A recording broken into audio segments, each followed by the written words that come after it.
Hey everybody, this is Rydo and we're back to another recording of Hearthstone.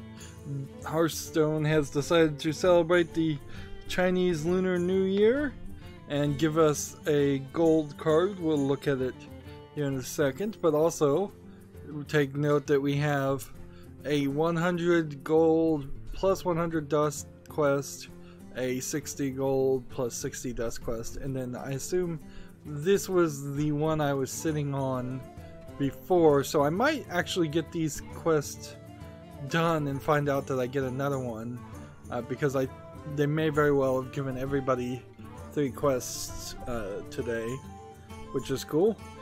Steam is also having a Lunar New Year sale.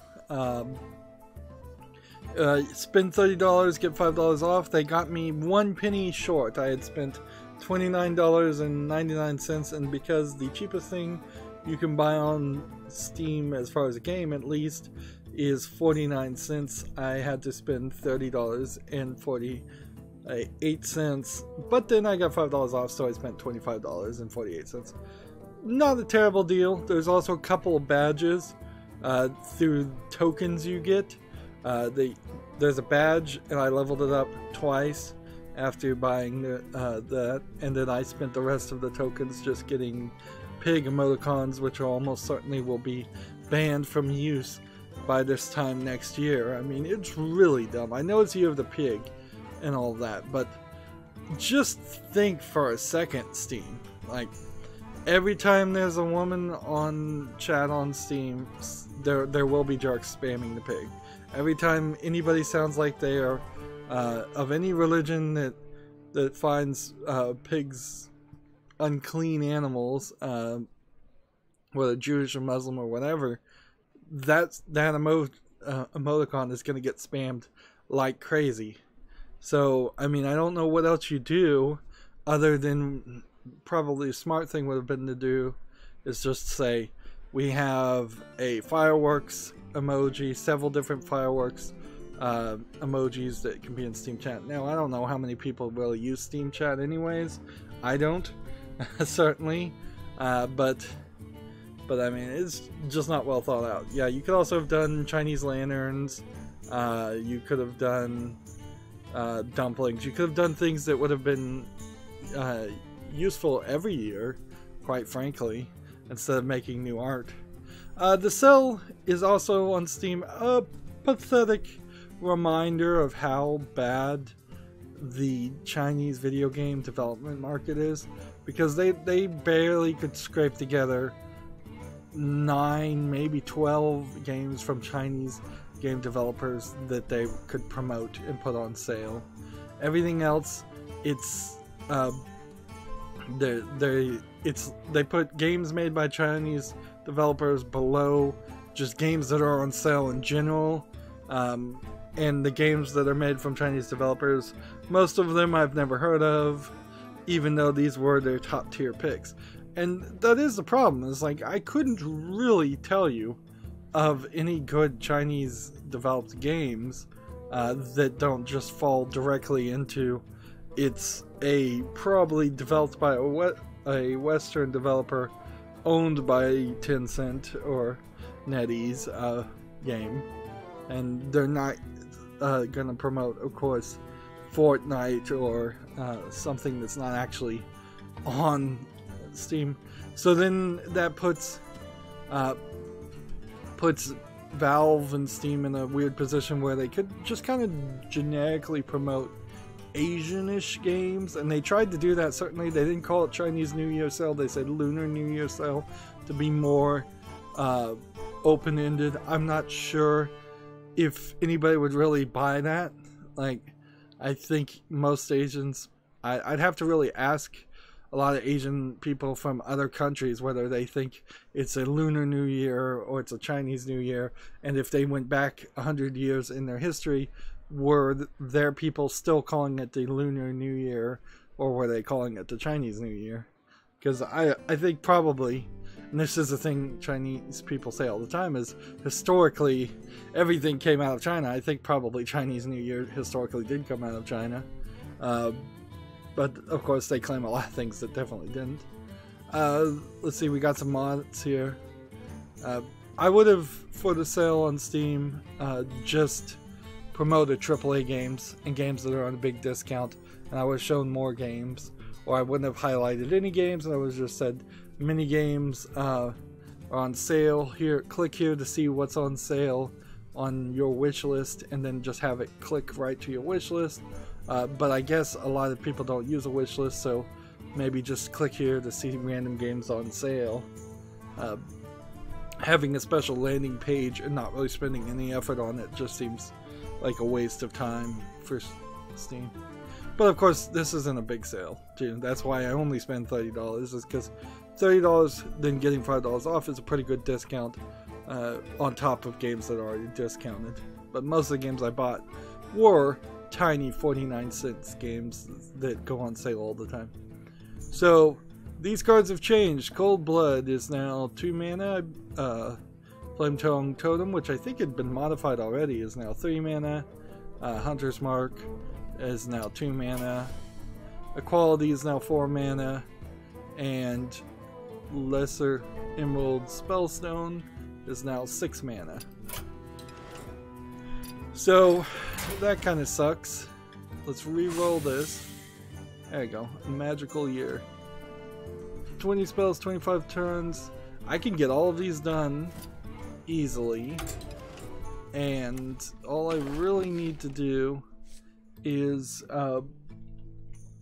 play the Tavern Brawl.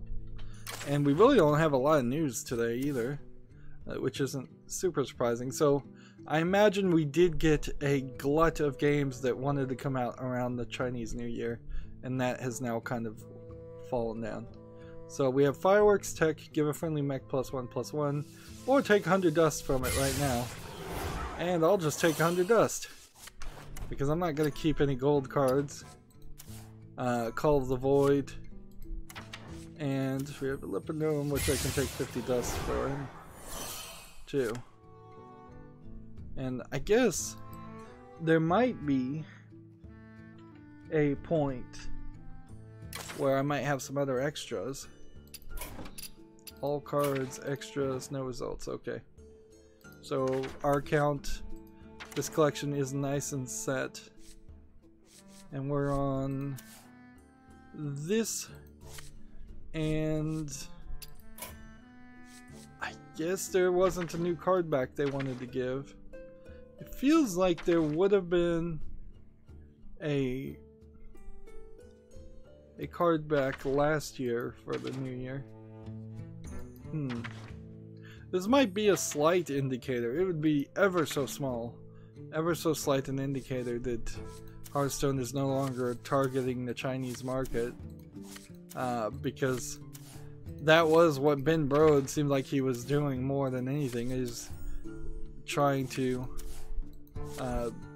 convince more Chinese people to play Hearthstone. Not seeing anything here that looks like it's Chinese New Year related though.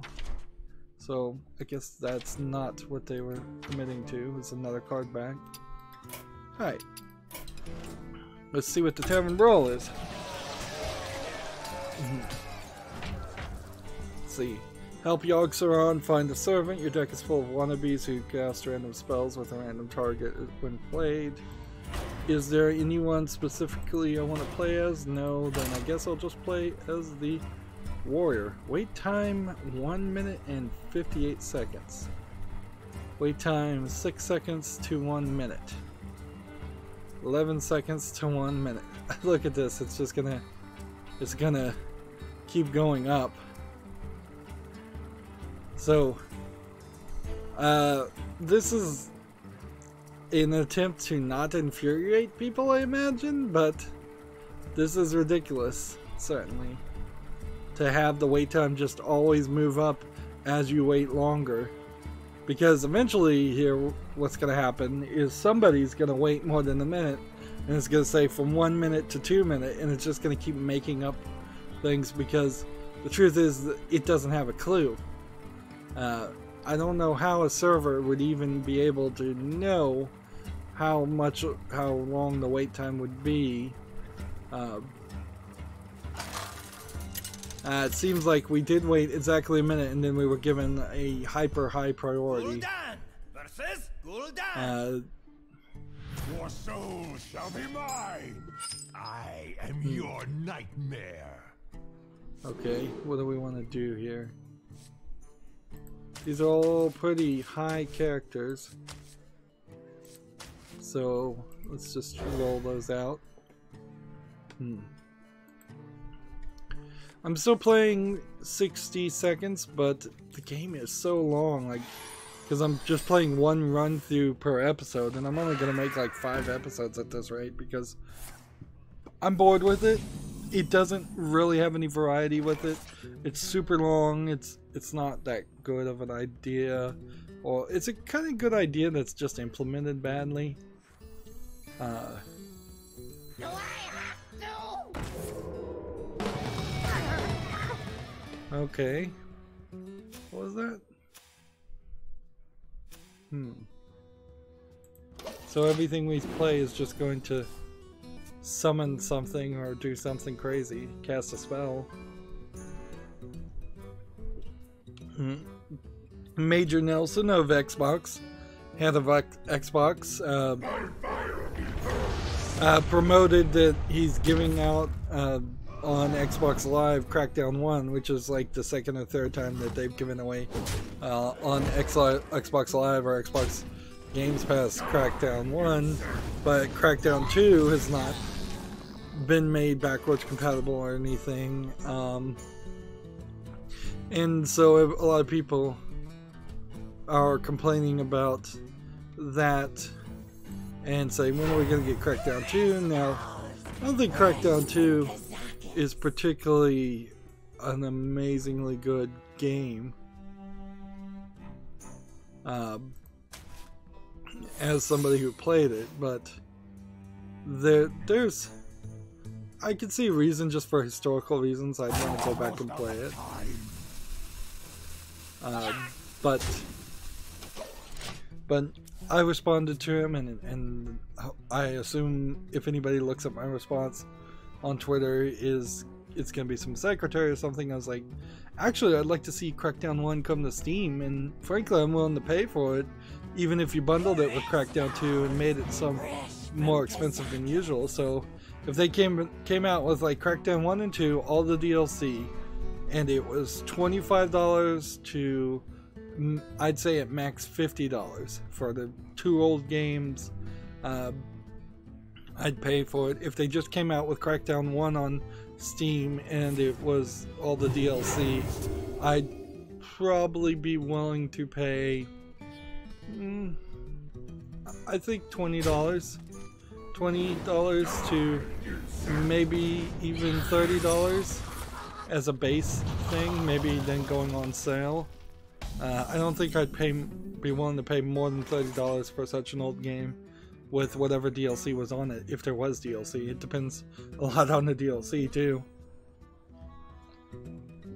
And it doesn't have to be a lot of work done to it, frankly. Just make it run smoothly. You don't have to... Was a mistake. You know, in my mind, you don't have to really have it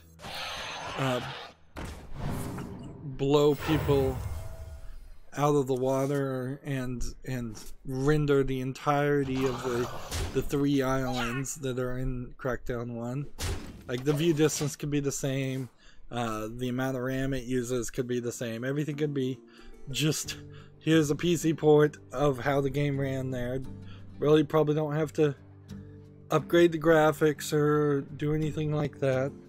Yeah, I'd be fine if Microsoft just wanted to test the waters and see how well it sold, because it might not sell that well before maybe 4 to 7 years from now. If it succeeded very much, you would maybe do a remaster on PC.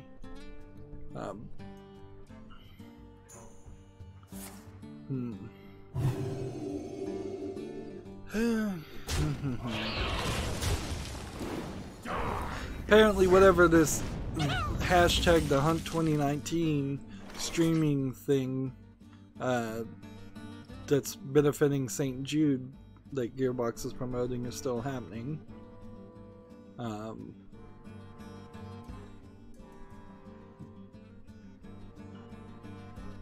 Let's see. So many possibilities. Draw a card. Play taunt. Why do you call? Do that.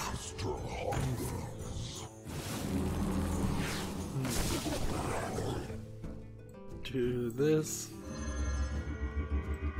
Play that. Job done.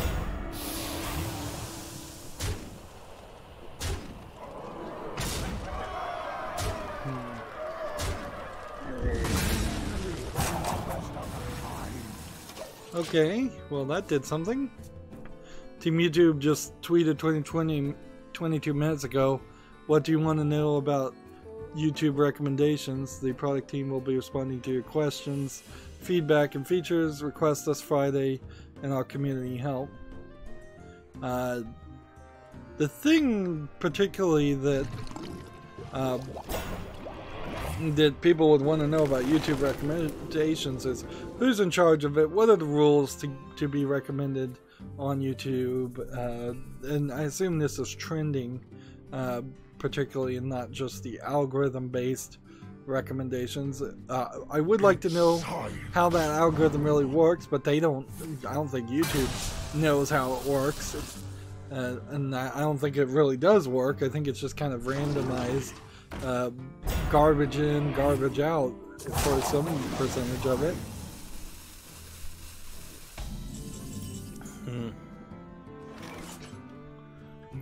Yeah, and personally as a YouTuber, if I was wanting any real information, it would really have to be some kind of inside tracked bit of information that only I got and nobody else.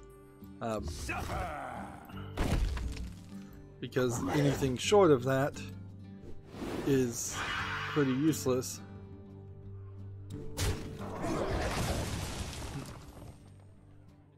Alright. Job done.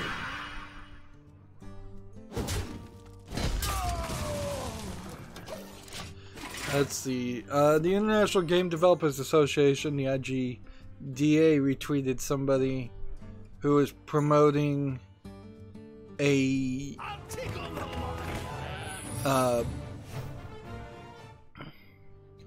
convention focused on LGBTQ plus gamers and games called GaymerX, GAYMERX, East 2019. Fair enough. So many. Although I think probably some people would have a problem with this, what I assume is a stock image of what I would say are probably 10-year-old. It looks like it might be all boys sitting around playing some kind of board game. Like, yeah, that has consistently been an issue with the gay community for decades now, and that's why gay bars are probably the only social organization out there that they actively had to fight against accusations of being attracting, grooming children, and thus they would often, almost always, it's 18 plus or older. And there's some truth to some of that. Certainly there have been children abused that have then turned out to be gay, as much as there have been children abused that have turned out to be straight. Milo Yiannopoulos being a exact example of saying the wrong thing there.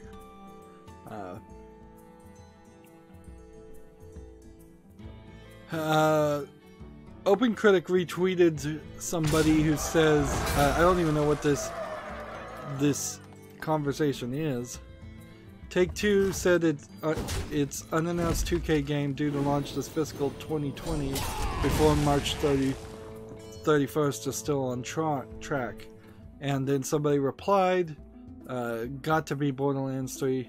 If I recall, when Jason reported on the new BioShock game, which was likely early 2018. He also mentioned they're still figuring out the core gameplays. And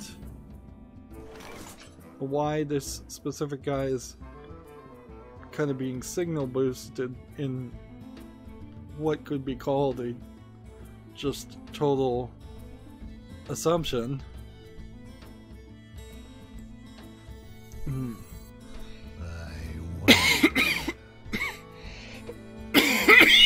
Excuse me, sorry.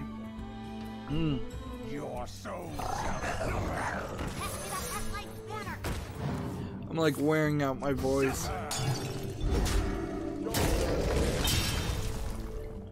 I'm wearing out my voice badly. Today would be a good day to take a break. Although yesterday was also a day I took a break and didn't really record anything.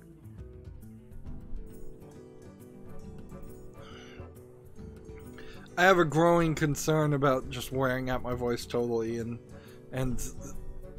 having to take months, if not years, off of not talking. Everyone has demons.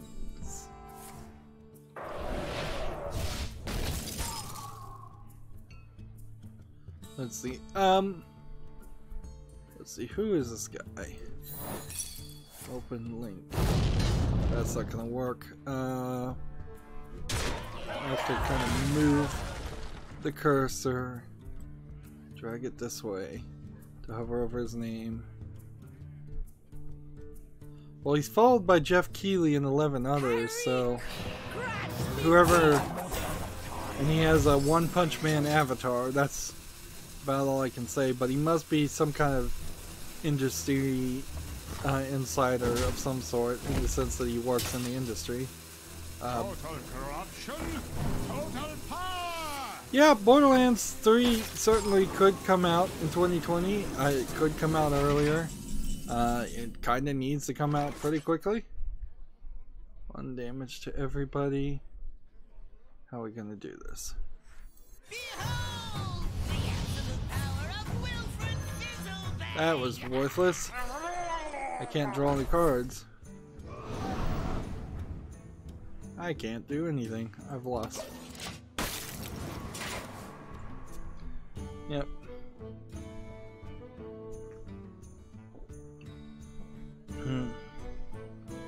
You face Jaraxxus, Eladar Lord of the Burning Legion. To be fair, in the previous story about Gamer X, I don't think you probably should bring young 10, 12-year-olds to PAX either.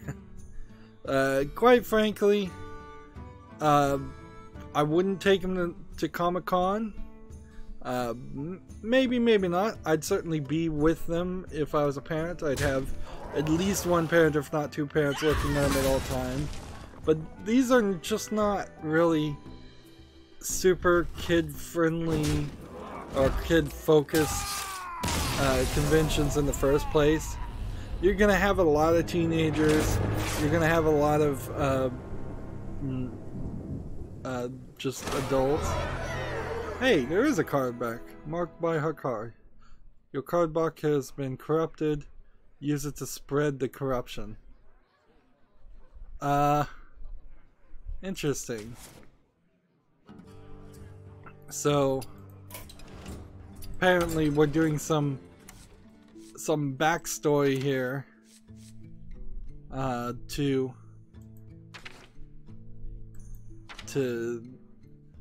explain what we've got. And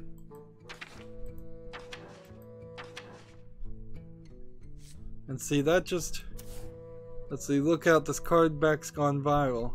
Acquired from encountering another player with the mark of hardcore battle. Hardcore card back in play mode. So this is probably some backstory. I assume that that's what this is, and this isn't something new, really old. Alright. We made decent progress, even though we didn't win on all of the daily quests. 100 maybe? We'll try that. With all the crazy spells happening. Although, frankly, I should probably take Mage Yeah, wouldn't it make more sense to just play mage here? Let's do that. Yeah. If you're gonna take kids to a convention, I would probably say a Lego convention is probably one of the best ones to take them to. A Pokemon, like little gathering Pokemon tournament, all right. It's a little centered around Pokemon and fighting each other, but it's not terrible. I wouldn't take kids though to a local convention. I wouldn't take them to PAX. And you're certainly going to have a scenario where bad parents, lazy parents bring their kids to those things anyways, but I wouldn't take a kid anywhere that there's going to be cosplaying, particularly, unless you're just super open and liberal. So I wouldn't take them to an anime convention. Yeah. I'm not sure I'd even want to take kids to like Disney on Ice. I recall I went to like Mortal Kombat, some kind of Mortal Kombat stage play thing back when Mortal Kombat was a big thing, and I was probably too young to have gone to that when that was happening, and this must have been around Mortal Kombat 2, maybe 3, and there were definitely kids younger than that. Amusement parks still exist. Circuses kind of don't exist anymore. Petting zoos, probably a great place to take kids, but yeah, there's just a lot of danger of getting sick or getting lost, getting kidnapped. There's just, I'd want to be a little bit more conservative on that, and just being exposed to things that are just not focused to it. Even when you go to a Lego convention, from the ones I've seen, there's definitely a heavier focus on showing off Lego sets that have been custom built by adults or groups of adults to other adults, more than showing off Lego to little kids. There was something I just thought of. What was it? Oh yeah, there's pinball conventions. I think pinball is a great game for little kids because all you have to do is slap the two buttons and flippers, and makes lots of noise and sound. So I would suggest maybe a pinball convention if you can get to one, or an old school arcade convention if you could go get one, but yeah.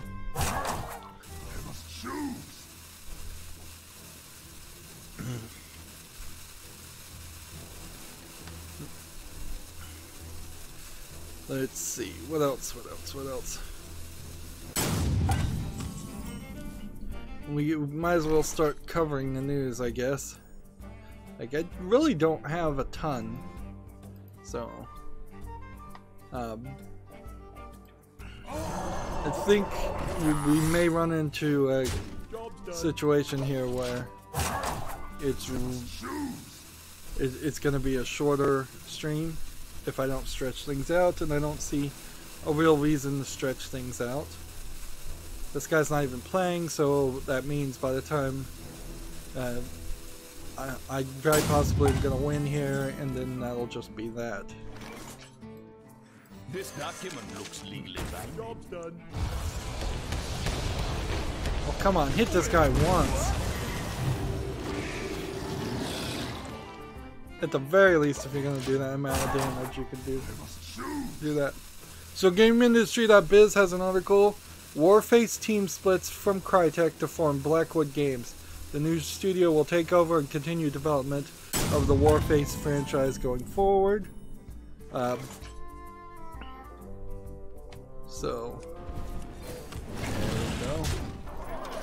we go. Today, a development team at Crytek Kiev behind the free-to-play shooter Warface has been announced. They will be parting ways with Crytek and forming a separate studio, Blackwood Games. Now, the way this kind of feels like is that it's probably not a a company that is just leaving and taking their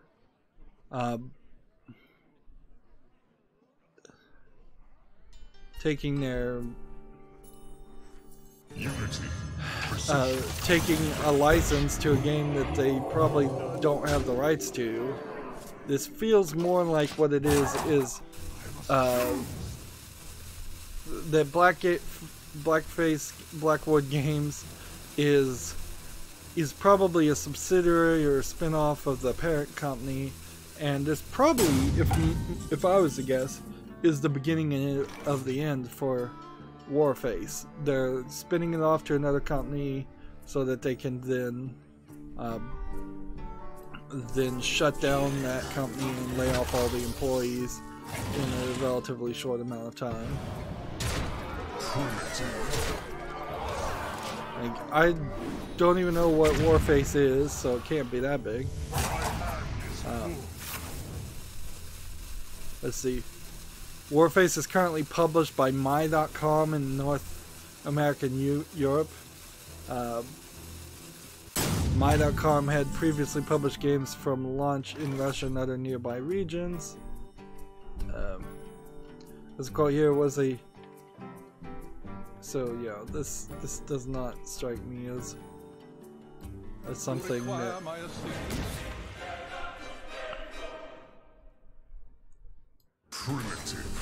There we go, victory. Like, so it says, quote, "It was a tough decision to leave Crytek out for all these years, but sometimes you need to change and evolve. It's very important for us to focus on developing Warface in a way that lives up to players' expectation. We have kept the development team intact, and their expertise will allow us to move forward with our plans and ideas. We're very thankful to Crytek for all the great years together and for their commendable support of the move."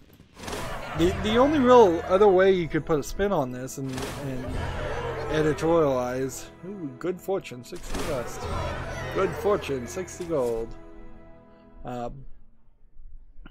Is possibly, and just possibly, Crytek is the one in trouble and not Warface. Which, there might be something. The Crytek engine, I don't think is particularly... Wouldn't it be funny if this card back gave us bad cards from card packs? That would really suck, though. Like, that would be unfair and probably possibly illegal in some areas if it changed the loot box drop rate. Yeah, Crytek does need to turn out a new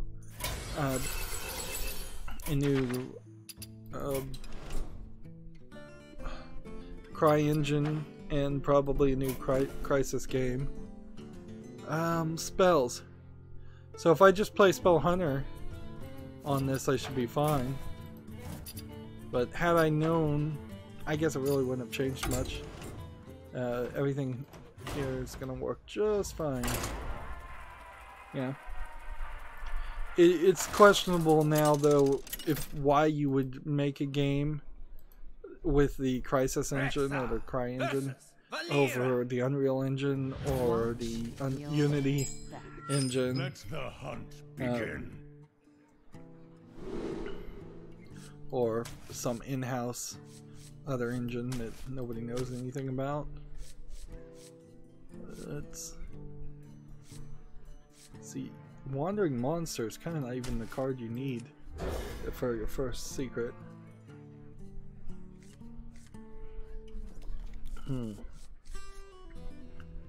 TechRaptor has a article. I guess I need to play on my other account, by the way, to get that card back.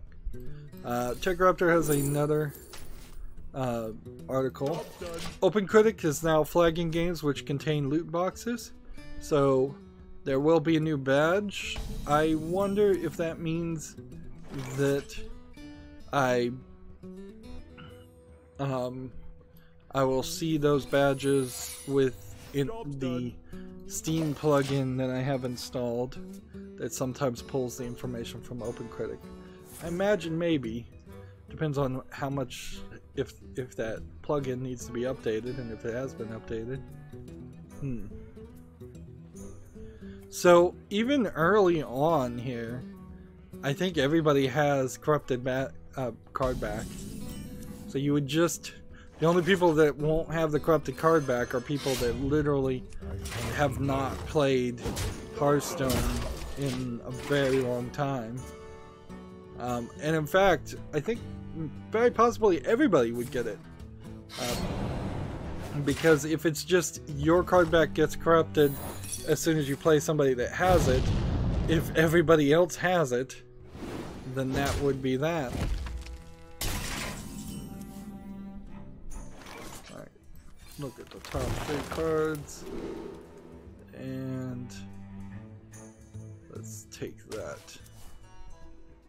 Do that. TechRaptor's quick take to the loot boxes is most consumers agree they don't want loot boxes in their games, and it's great to see a big site like OpenCritic take a definitive stand by warning people of their inclusion in titles. Hopefully it'll give more developers and publishers pause for thought before they decide to include such detrimental monetization mechanics in their video games. So yeah, sounds good. Like, now Metacritic would, if Metacritic were to follow suit, that would be a much bigger deal, however. And I think there are other factors, particularly EA not making a lot of money recently after the whole Battlefront debacle and Shadow of War or whatever it was called debacle. Like, EA is very possibly showing that it's not a smart move to go that route. Go the loot box route. That being said, there's still probably a lot of companies that that are making a lot of money from loot boxes and are examples of its success. So pressure needs to stay on and stay vigilant to not spend money on loot boxes. There might be some stories I don't have and won't report on today. This is a stupid thing to say out loud, but I saw something that was the title of a video from a YouTuber who is sometimes clickbaity with his titles, so I want to get the full facts before I throw out spurious accusations or so yeah, just leave it at that for now. Right. We want to do this. We want to do this. This and that. Moving on, TechRaptor has an article. Sam speaks with Chain Awesome Games about aftercharge and robotic balance.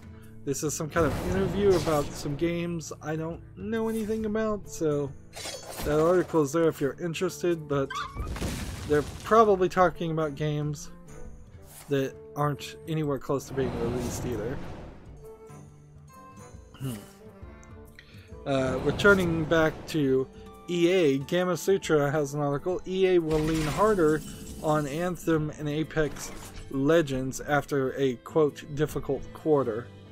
I haven't talked about Apex Legends so far. I saw people playing it, and I think I actually fell asleep while trying to watch people play it, or changed it because it was just not, I stopped watching the video because it just looks like it's another like hero based battle royale game, so there's really nothing there special that interests me.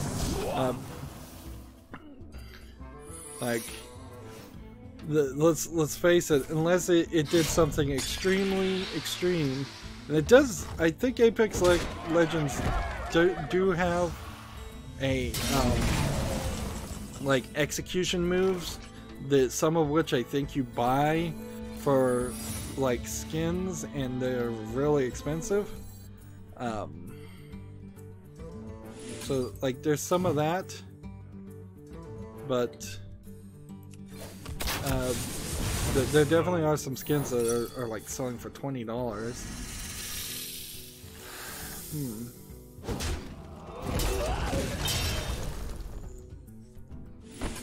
I'm gonna save this, but yeah, Apex Legends doesn't strike me as anything interesting, and there's a question about whether there's enough room for another battle royale game, and whether popularity is growing or staying the same or actually going down for battle royale games. Also, Apex Legends is set in the Titanfall universe and is kind of a bait and switch announcement to also say, oh, by the way, we're also not making Titanfall 3 at the moment, and we haven't been working on it up until this point.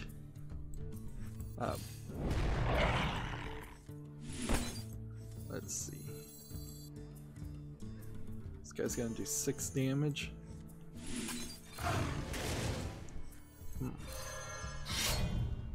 I hunt alone. Job done. Probably should just hit the face there.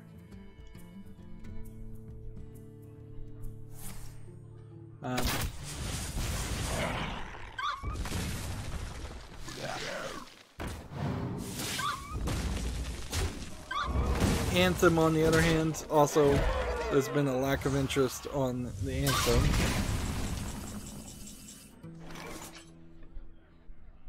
Okay, do this. The eternal hunt has begun.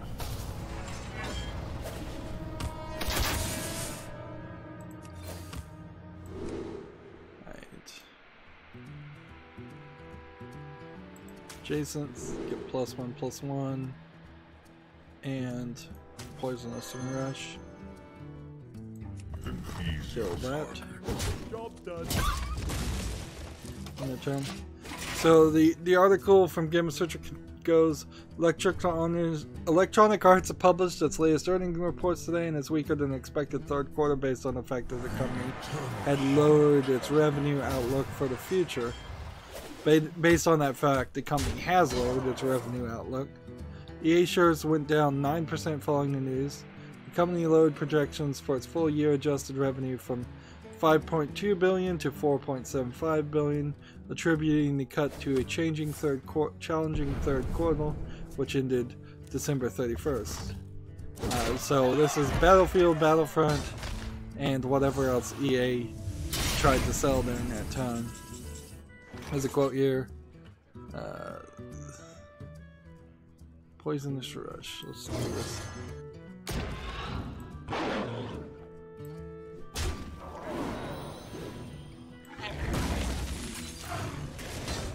There we go.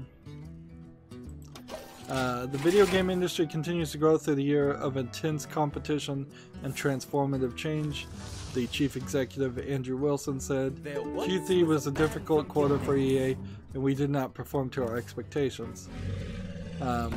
Despite launching Battlefield 5 in November, the game shared the similar launch window with Red Dead Redemption 2, which everybody on Giant Bomb has apparently stopped playing, and I think that's kind of right in line with everybody else's.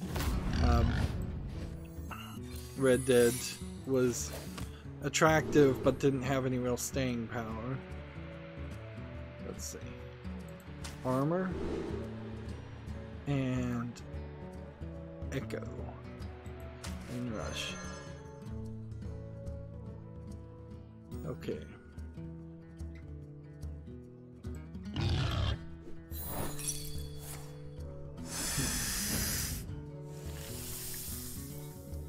Kill that guy, and we'll kill a snake in the turn. This is Explosive Trap, I didn't need to do that. Anyways. Call of Duty Black Ops 4 also came out during that same time frame. Wilson admits Battlefield 5 didn't meet expectations, but mentions focusing on long-term live services for players. Quote, "We are very excited about Apex Legends, the upcoming launch of Anthem, and a deep lineup of new experiences that will bring a global communities next fiscal year." Yeah. So what will be interesting to see here, Honors, Ones, Elders, all of these are like Lunar New Year sayings or ideas. Need to play 3 more spells. It'll be interesting to see where Apex Legends falls. Is it going to be between Fortnite, PUBG, or way down below to Battleborn? The truth is, as far as a hero-based Battle Royale game, that makes it most like Battleborn. And if Overwatch hadn't come out so close to Battleborn, then it would have probably been a success. I guess Overwatch is also somewhat in the same vein, although Overwatch's maps are not Battle Royale style, and its gameplay is not Battle Royale style. Yeah, we don't need any of these cards. But much like Red Dead, I could see Apex Legends being fun and interesting to people for a short time because it's free, and then eventually people just move on to the next big thing whenever that happens. The fact that it's free means A, a lot of people will get into it, but also B, a lot of people will quickly fall out of it too as soon as there's something else newer and shinier.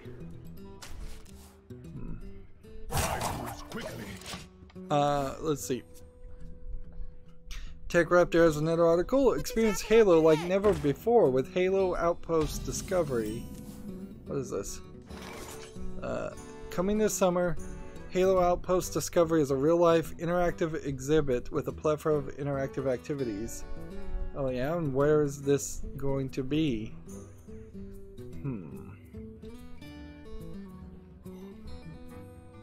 I wonder.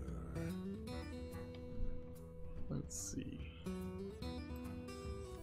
Start with that, I guess. Let's see. It says the whole event is said to take up 300,000 square feet. Let's see.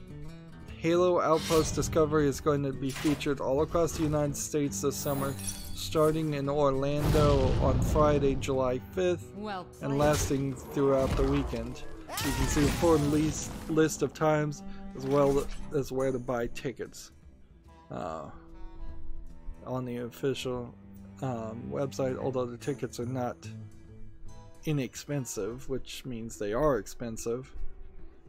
This sounds like a crazy idea, quite frankly. Yeah, let's just go ahead and do that one too. Job done.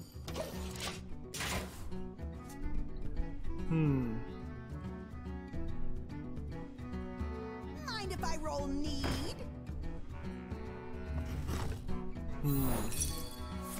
So there's a trailer here, but this feels like this is just a promo, almost like wandering museum set up to promote a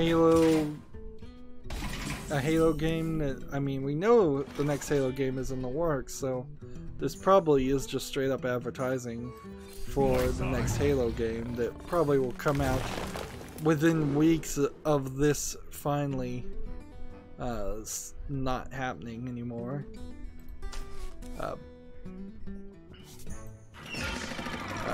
This event. But also this could just be a total attempt. They're gonna have laser tag and VR. This thing feels like it's an event designed to milk Halo fans, who at this point I would hope are not the ravenous teenagers or college bros they used to be. So Yeah, the trailer just listed 5 places too, so it's like a 5-weekend thing. So I don't know. I imagine a lot of Halo fans of old have now kids of their own. They've moved on. They've done something different with their lives. They're not that much of, not so much into Halo that they'd want to go to a almost museum presentation of Halo. They'll probably still buy the game and still play it, but I don't think it's kind of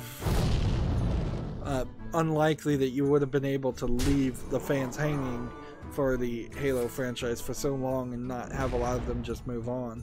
It'd be like if Steam or Valve came out and said, hey, we're gonna have a Half-Life event just talking about Half-Life 1 and Half-Life 2. I think a lot of people who were fans of Half-Life 1 or Half-Life 2 would not go to that event. That being said, there probably would be a decent amount of people that would still come just on the assumption that Half-Life 3 is going to get announced. So yeah, that's an odd way to advertise, and it has some bigger implications certainly, because it almost implies that Microsoft does not know how to advertise new games anymore. Incredible. Which might very well be the case. Like, it's been a while. Moving on, CheckRaptor has an article. New World Interactive to open a new studio. This is the developers behind Insurgency Sandstorm. They're opening a new studio in Calgary, Canada. And they'll be hiring on May 15th in all disciplines. So I guess if you wanted to go be a janitor, if that's your skill set for a video game company, man, that would be probably a nightmare. Like, just being a janitor, being the security guard, working in a video game company but not working in any kind of creative aspect at all. Like, and that's probably not true. I imagine nearly 100% of all video game companies hire out services that hire other people through those third-party services to do all the housekeeping type stuff and security stuff. Let's see. The studio was originally founded in 2010 by a team of Half-Life 2 mod of the Half-Life 2 mod Insurgency Modern Infantry Combat. So this is a team that was based off of a bunch of modders, I guess. Which, cool. A magical year, 60 spells. Now, I'm not familiar about the what is it? The different animals and years of as we move over to the European account of the Lunar New Year. I'm not sure if there actually is a year that's not excited and supposed to be lucky. What is the worst year to be born on? Year of the Rat, or like that's something I'd have to really think about it. And it's probably more than likely it's written differently, that if you're born on the Year of Rat, you're strong and self-reliant, but if you're born on the Year of the Pig, you're cheerful and well liked, and it's just always positive things and there never are some negative things, which is what the whole idea of fortune cookies and how they're written are too. Is it's just throwing out a bunch of things that could apply to anybody, and making people feel like it applies specifically to them and only them. I guess it's worth re-rolling this for the dust. Alright, so take 15 turns, play 5 minions that cost 1, play 20 spells and do the tavern brawl. Alright, beasts would be hunter, so I'm thinking maybe I'll run into a lot of 1 minions on that. 1 cost minions, probably not.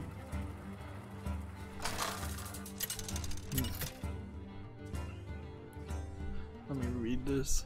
Rexar versus Malfurion. I must protect the wild. Let the hunt begin. Alright, trade out all of these. We're looking for 1 mana minions.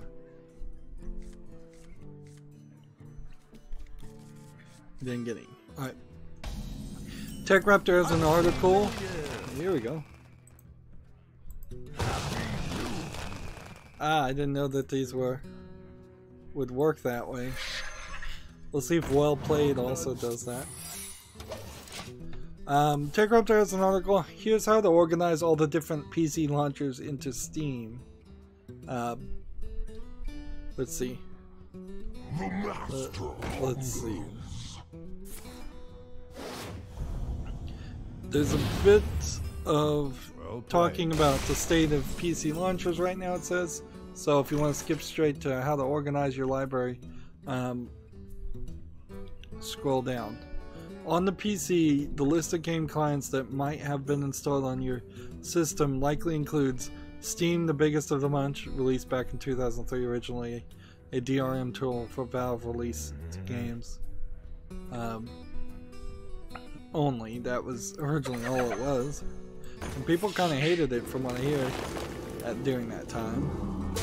Because it was just DRM, but it grew to do so much more. Origin is the second one. If you want to play a game made by EA, this is it. From any sports game you could have want to the highly anticipated Anthem. Good Old Games Galaxy, that list, that one is higher than I think it should be. I think Uplay should be the next one. Unless, of course, I'm just really off on how many people play Ubisoft games. Like, this guy does 2 damage, does he not?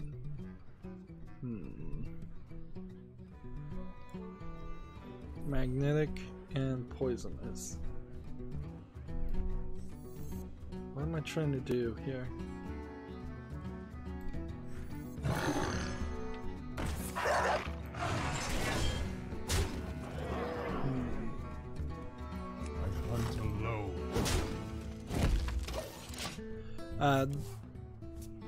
Good Old Games Galaxy, originally the place to go for PC, classic PC releases made digital. The Good Old Games storefront now offers plenty of modern games too. It's also DRM free, which is a big plus for many gamers. I could see maybe why that's higher, but it really shouldn't be above the Epic Store, the Uplay Store, the Bethesda Store, the Battle.net Store. So yeah, I don't need to read the description for all of these, or we can whittle this down. The next on their list is the Epic Store, which I guess technically I do have installed, but I haven't used since the very first time it came out. Like,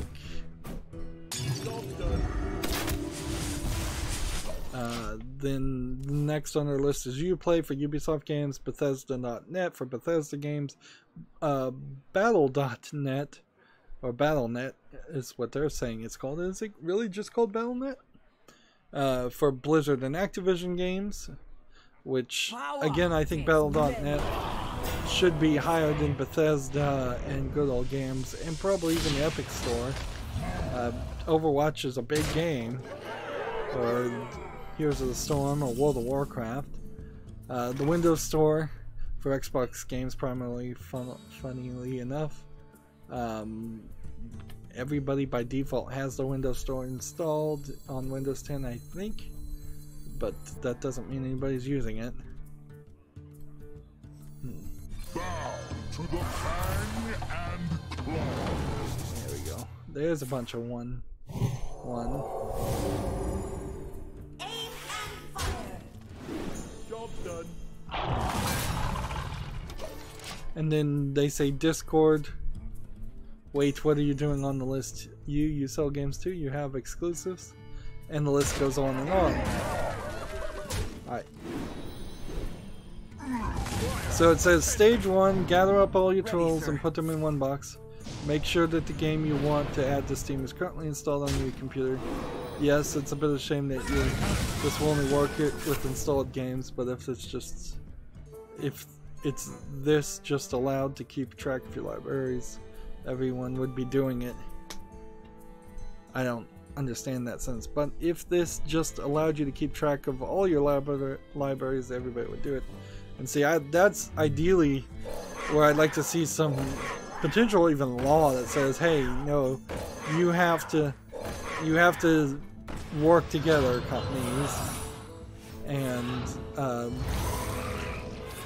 thus you have to tell each other what games are in your library.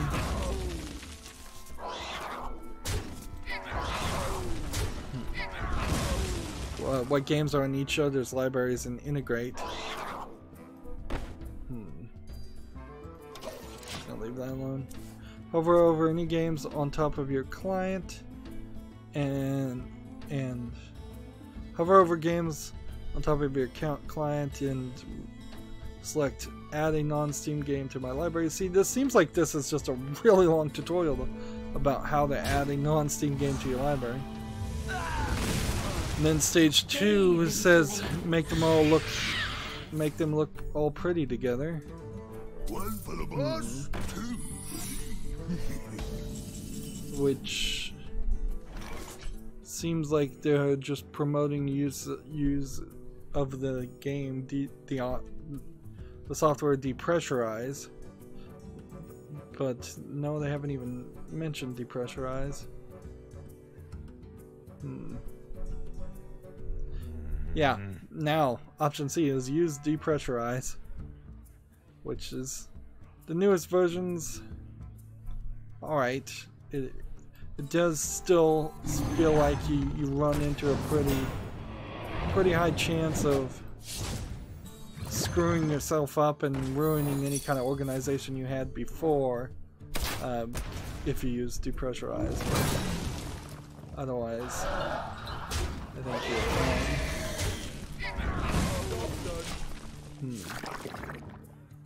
And then stage 3 says everything looks pretty, but why did I do it in the first place? Yeah, this is a pretty terrible article. It's really long. It's got a decent number of screenshots, but it probably needed to be a video. And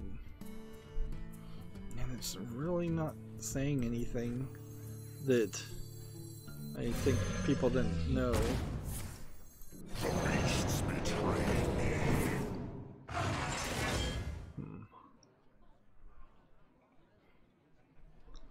Interesting. I could attack, or I can just maintain this stealth.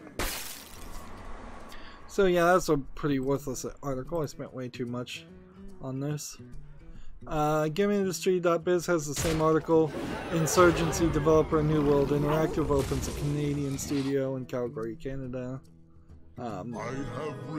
It is the first quarter, so it does make a lot of sense that people would be hiring new people, opening new offices, and by this time, at the end of the year, or yeah, by the end of the year, people will be closing offices and shutting down. Let's see. Attack a minion after your opponent plays it. Is that what I want to do? Double damage and healing power. Sure, let's see if this works. Okay. And play that.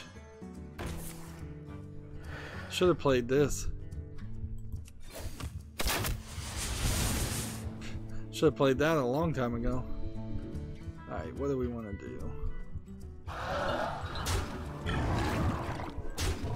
Let's just come close to winning, if not win. Do I have an explosive trap? No, but I do have an ice block, so odds of me losing is extremely low. Gamatsu has an article, Assassin's Creed 3 Remastered launches March 29th. Available both as a standalone or via an Assassin's Creed Odyssey Season Pass. It is coming out for the PlayStation 4, Xbox One, and PC via Season Pass, and for the PS4 and Xbox One as retail standalone releases.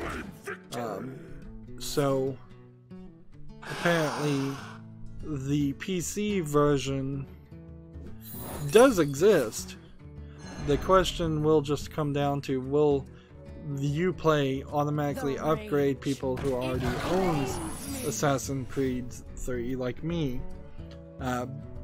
Because this is what has put me in a holding pattern specifically, because I would be playing Assassin's Creed 3 right now if it weren't for the fact that this rematch.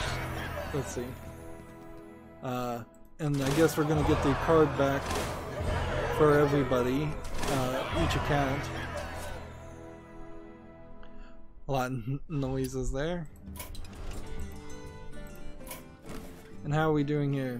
We need to play spells, which either I played 0 spells or 6 spells. That looks like 0. So we need to play Spell Hunter.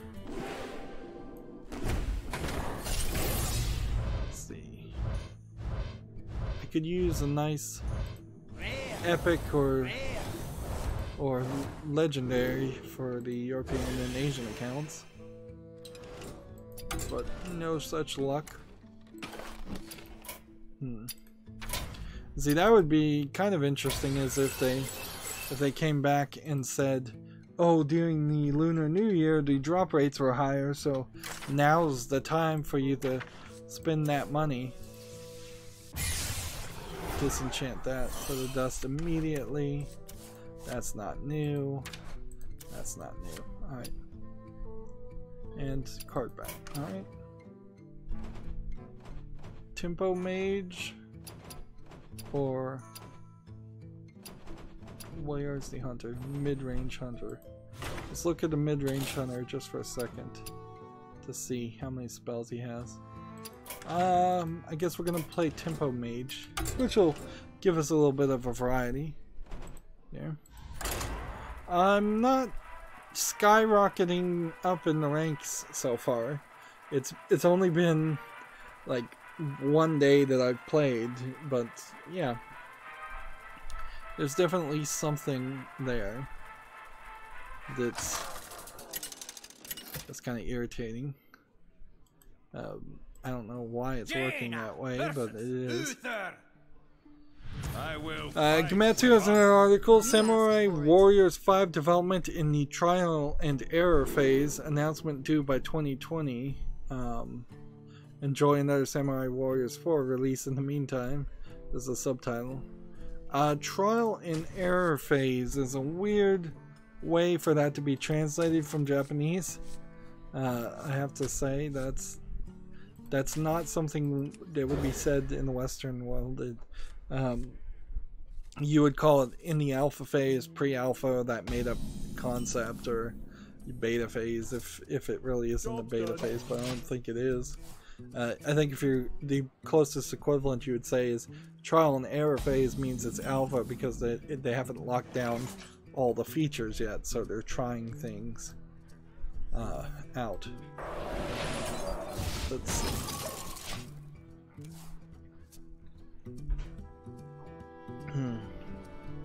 Let's see. Is Konami behind Samurai Warriors? Not really. Doesn't seem like it. It's Koei Tecmo. Okay. I really don't have enough knowledge of Koei Tecmo to know if they're doing well for their releases or if they're in a bind. But yeah, they're putting out Samurai Warriors 4 DX, and people who like the Warriors games will probably play it. I think they're kind of in a bind because the last Dynasty Warriors game was not well received. Let's see. Spell damage +2. Science overwhelmed. Let's take that. Start right. Job's done. Let's see. Gamatsu has another article. Daedalic Entertainment to announce 6 new titles in the coming weeks. Publisher promises the biggest year ever, including in-house AAA productions. Seems like Daedalic tried to go the route of big ticket, like really big ticket development of games in some of their previous releases, but they didn't quite succeed.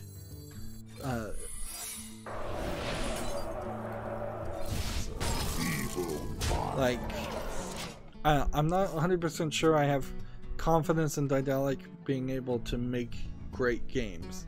As somebody who's played all 4 of the 4 Deponia games, and I know they just released one on Switch, the 3rd game in the Deponia series, which probably did give them a little bit of money to continue the development, but I'm not, like, they've just been this weird German point-and-click developer, and all of their games end on like sad notes usually. Everything I played has. Although I did just buy in this lunar sale more Daedalic point-and-click adventures, so I'm willing to see them out, but I think by the time I play all their games, I also will obviously I very possibly will say, oh, okay, I've done this to myself. I knew I was probably not going to be satisfied, and it turns out I'm not satisfied. And games don't have to have a happy ending. It's kind of expected, at least in part. Let's see if there's anything more in this article. Let's see. Apparently, a variety of genres, including a turn-based RPG, a cooperative roguelike, a survival MMO, and a classic adventure game. That tells me that Daedalic has potentially Well played. Well played. so we don't actually get the fireworks. Happy New Year. Happy New Year, champion. So we can do this. It'll be just We like can do you. this. We can do this. Incredible discovery. Job's I done. was possibly could have done that differently and played one more spell. Let's see. Yeah, they have to be going the publishing route. To really believe Daedalic has been working on a RPG, a cooperative roguelike, a survival MMO, and a classic adventure all by themselves seems crazy. Let's see. Some of these games are definitely going to have to fail. Let's see. There's a quote here. Naturally, we have closely monitored the shift towards games as service in the last few years, and a big part of our lineup fits that approach perfectly. Which means, very possibly, none of these 6 games are actually going to be finished in any way.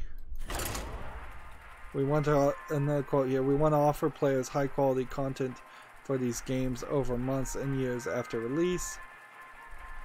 They kind of had to do something different because they were done with the Deponia series after the 3rd game.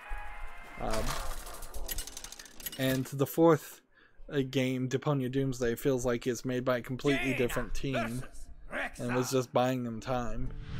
And if it weren't for the Deponia point-and-click adventure series, there wouldn't be any reason to even talk about Daedalic. It would just be the small, an incredibly small niche point-and-click adventure game maker, and it still kind of is just that.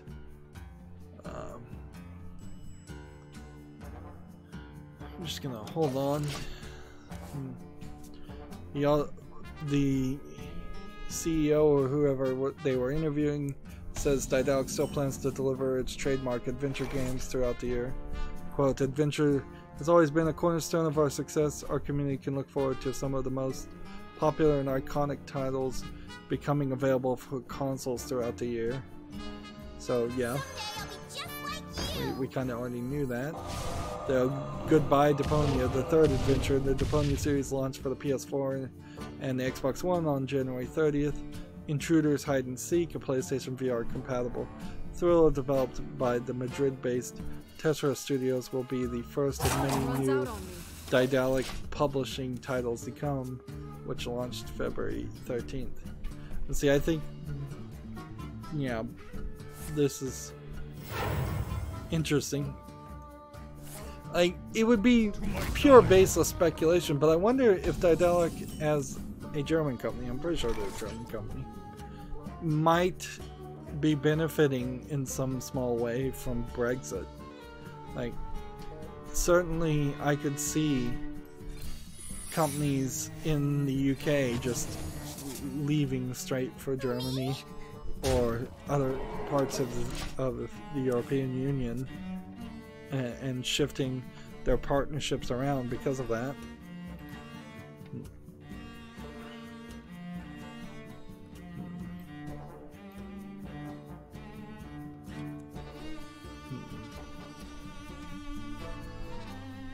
Let's move on to the next bit of news. We haven't really looked at any games yet at all. We're just going through the news. I don't know why this is particularly video game release related, but GameIndustry.biz has an article. HMV, the Canadian retail store, has been saved from collapse by Sunrise Records, is the title.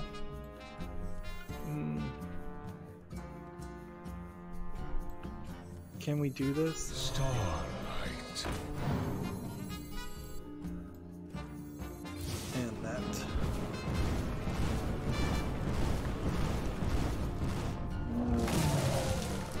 Hey, that worked. Job's done. The Canadian retailer will buy 100 stores, but 27 branches and 455 jobs will be lost. Let's see.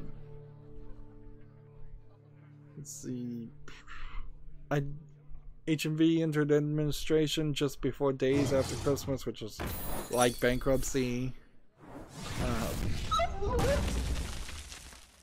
I guess HMV just sells a lot of video games as a retail store. They might be the GameStop equivalent to the equivalent to GameStop in the United States, where GameStop and Walmart are kind of the big ticket video game retailers, and GameStop is pretty much only video game focused. So if GameStop was to go out of business, which it very possibly will go out of business by the end of this year,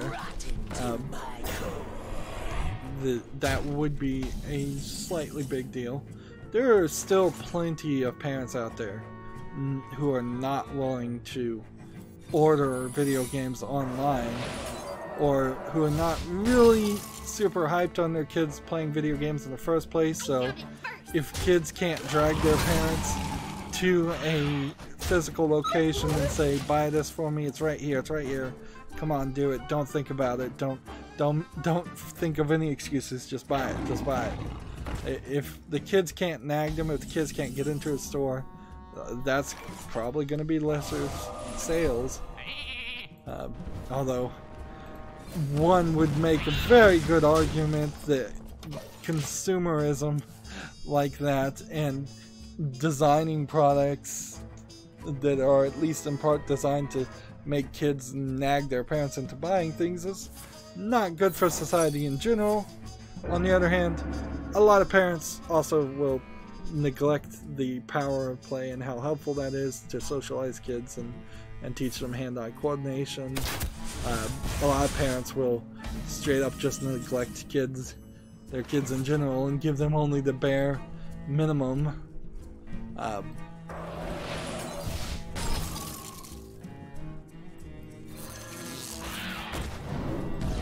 lot of that also has to do with just parents not having money. Job done. And of course, kids don't know that. I guess this isn't so much a news story, but TT Games, I guess, tweeted out a picture for a new collection. The Lego Marvel collection is apparently coming out. It is the combination of all the DLC and the base games for Lego Marvel Superheroes, Lego Avengers, Lego Marvel Avengers, and Lego Marvel Superheroes 2. So this is probably the closest thing they could have done to the to be the equivalent of what the Lego Star Wars Complete Collection was. Although Lego Star Wars Complete Collection actually didn't even include Lego Star Wars 3. But yeah, we didn't see anything like that happen for the 2 Lego Indiana Jones games. We didn't really see that happen for the 2 Harry Potter games. We didn't see any kind of bundle come out for anything else. So that implies the Lego Marvel video game series has probably been a little bit more successful than some of those other ones, which is like, I still think those are all good games. I think almost every Lego game is a good game. It's just a matter of if you're buying it on a console or you're buying it on a PC, and it looks like this collection may just come out for like the PS4 and Xbox One and not come out for PC. I think I already own all that anyways, so I don't think anything would change there for me. GameIndustry.biz has an article. Apex Legends attracts 1 million unique players in less than 8 hours. A roadmap of new content planned for at least a year after EA enters the free-to-play Battle Royale foray. But of course the roadmap would be at least a year. Nobody's going to release a free-to-play game and not at least have the pretense of it lasting for a long time. On the other hand, Respawn is making Titanfall and or Apex Legends, and I still feel like there was something else Respawn should be making. So let's just Google Respawn and see what the Wikipedia article says on them, because I think they made like the Halo series or something, and they may not be interested in continuing to make that series, but if Apex Legends fails, I wouldn't be surprised if Respawn gets put out of business. Let's see. Respawn Entertainment is an American video game studio founded by Jason West and Vince Zampella, who created the Call of Duty franchise and at Infinity Ward, and was responsible for its development until 2010. So yeah, I imagine it's possible a lot of Call of Duty fans would prefer them to be making Call of Duty. The studio was acquired by EA on December 1st, 2017, which also means it hasn't been under EA's control for very long, so it could be shuttered at any time. Let's see what else games they've made. 2014 they made Titanfall instead of Call of Duty. 2016 they made Titanfall 2, which didn't really succeed. The universe unravels. Let's see.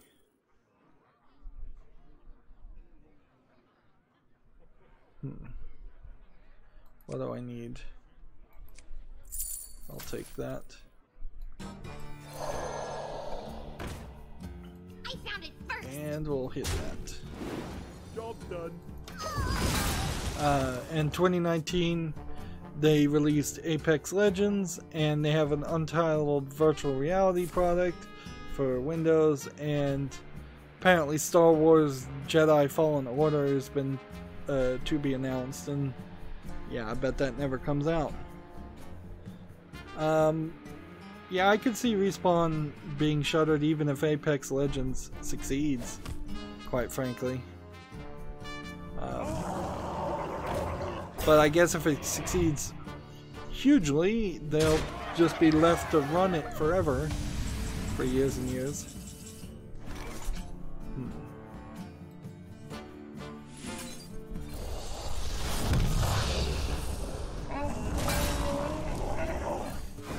Draw a couple of cards. I played out of order there.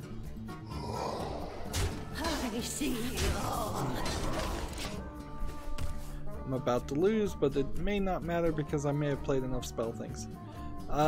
We can talk about this, although this is really just an advertisement for a game that's old, although it's a new version, and I've already covered most of it, although I haven't done the DLC.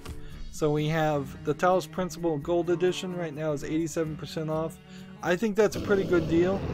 Honestly, $9.15 for the Prototype DLC, the Serious Sam DLC, the main game, and the Road to Gehenna, which you really only need the main game and the Road to Gehenna, but if you were to put those two together, you're still approaching $8 in price, so you're getting pretty good discount there. Probably, like, you really can't sell a brand new game at $10, but I wouldn't be surprised if that's really the appropriate value for it, since it's a pretty long puzzle game, but it is also just a puzzle game, and so you have to take that into account. And I'm done with the European account. Now let's move over to the Asian account. Gamatsu has an article, Dead or School for PS4 and Switch, aiming for an August release in Japan. I wonder if this is that same game that I saw on Steam, or if I'm thinking of a different game. We can do a bit of a web peek here, and it's showing us this anime girl with a what looks like a flamethrower and a big old canister of fuel in her back.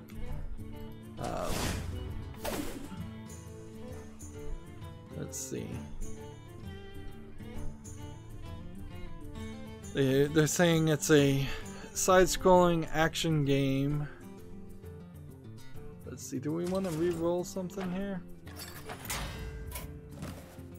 5 minions that cost 1, 25 turns, 20 spells.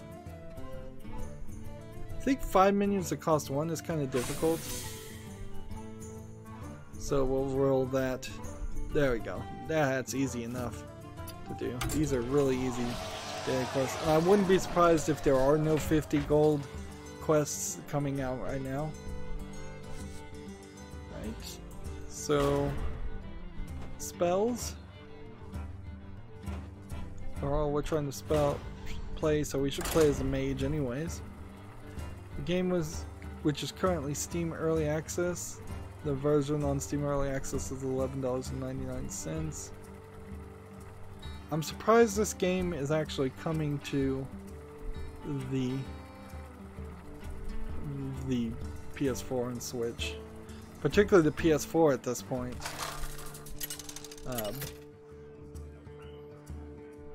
Yeah, it looks like maybe they've got some new artwork too. Let me look at this, because this game is tagged nudity and sexual content. So, yeah, let's look at it before I flash it on YouTube. But Dead or School was interesting. It came out July 11th, 2018, and it was kind of right in the middle of the early days of their censorship. Steam's "we're not going to approve games" policies, or random enforcement on policies. Apparently an image here is not loading, and then it yeah, this looks like they put a lot more into their screenshots now. They've done something. By the way, this game is rated very positively both in the last 30 days and and in the and overall. Alright, see, I think we can probably dance around this. Also, apparently now supports Japanese and Chinese language. Alright. Let's play. Someday I'll be just like Okay. you. So here's Debtor School. This is a really fuzzy screenshot. And it's like a side-scroller beat 'em up game with some sexual content. But it's not too bad looking, and in fact it looks pretty nicely animated in some scenes. It's from a studio I've never heard of, but people seem to love it. It's $11.99. Final sell at early access, so apparently it's going to, this came out February 5th, so it's going to go up to $25 they say, but I frankly don't believe in being extorted on the price of games, and it's still early access, so no thanks to that.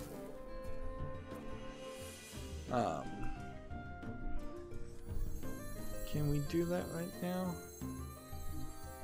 Look how it burns.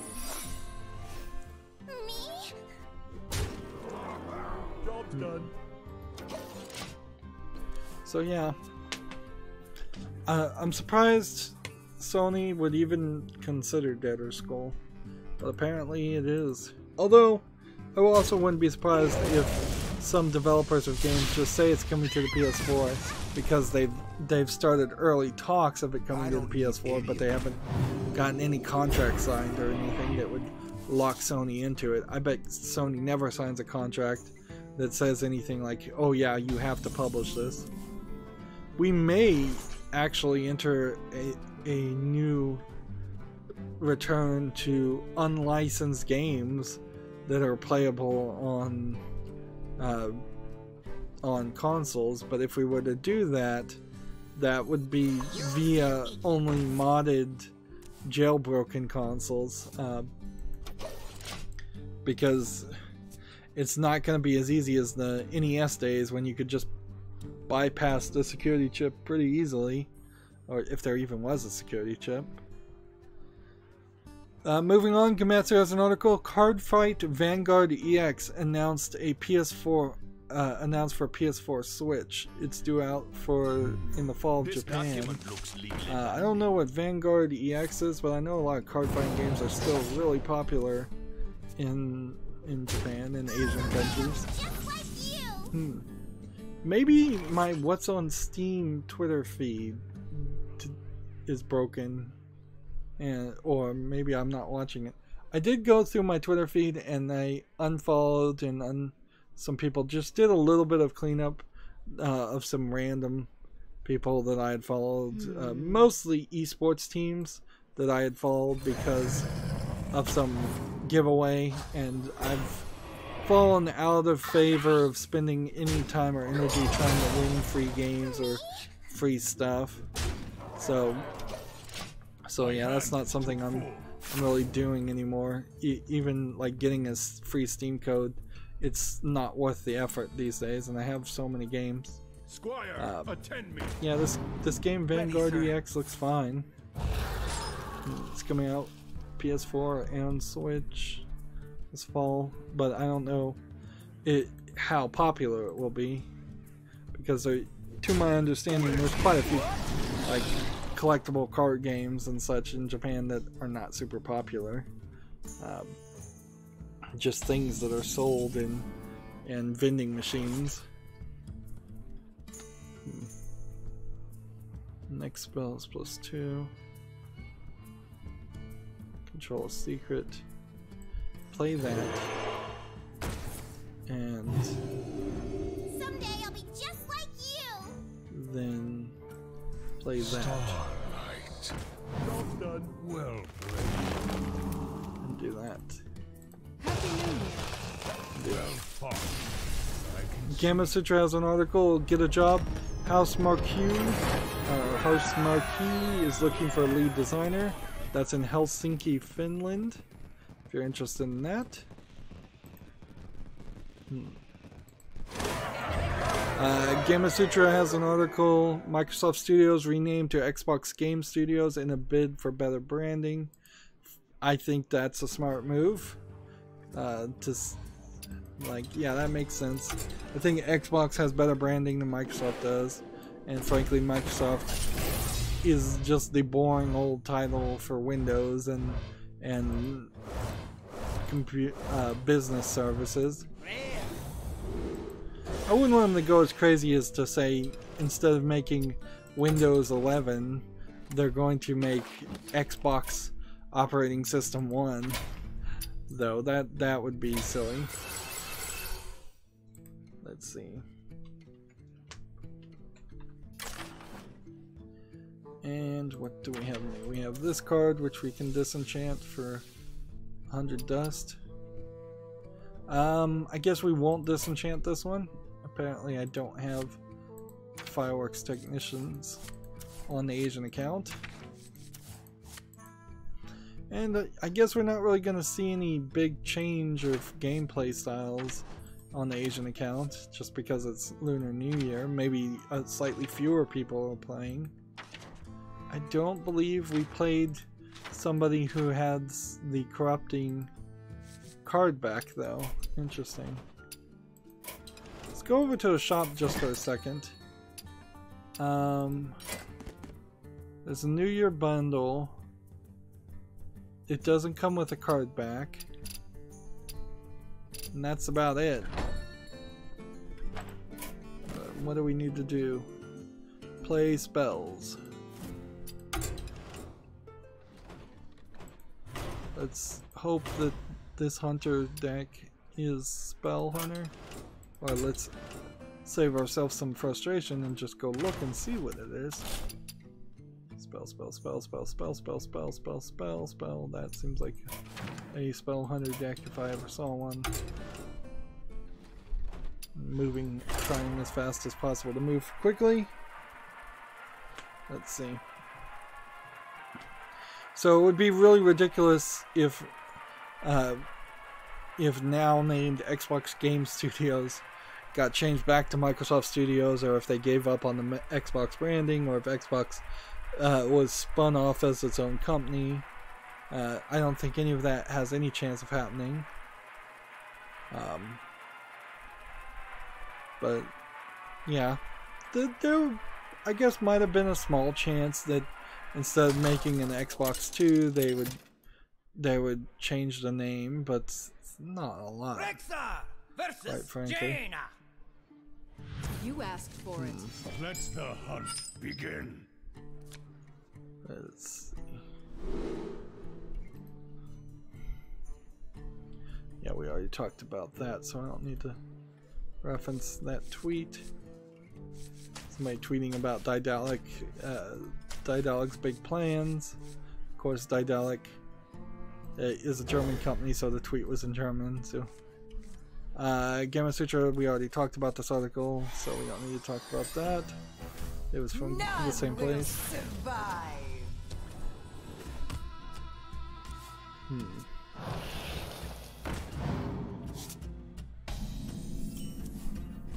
Let's see.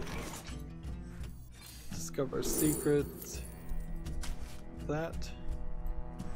And any reason to really play this right now? I don't think so, so let's just end the turn. GameIndustry.biz has an article, Take-Two CEO on the Epic Store, quote, competition is a good thing, end quote, but they're, quote, better placed to be where the consumer is rather than indicating where they need to be. This quote is probably a direct quote that reads very awkwardly. I think it should read, but there are better places to be where the consumer is, rather than indicating where they need to be. Even at that still doesn't really make sense.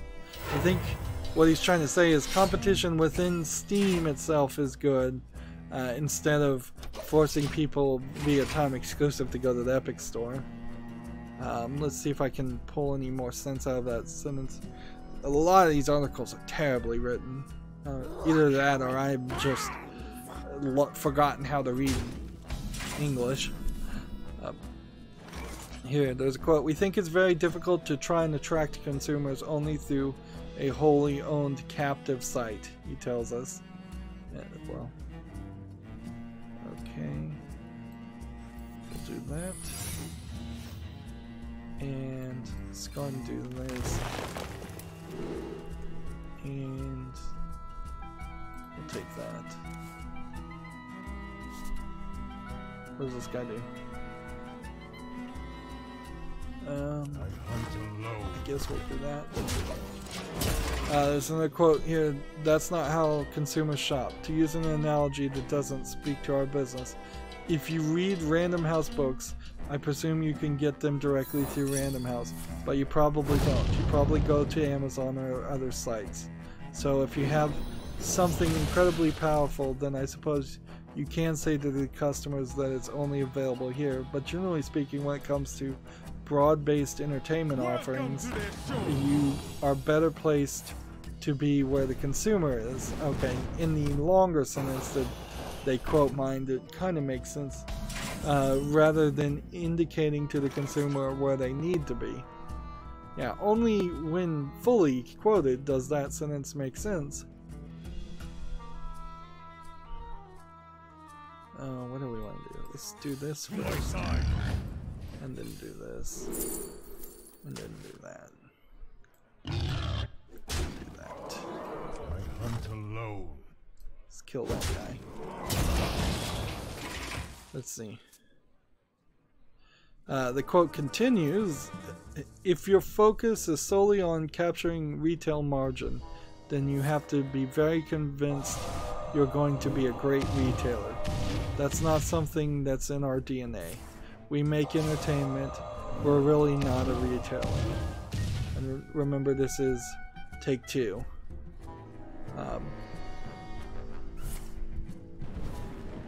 See, what's funny is they quote him in the title.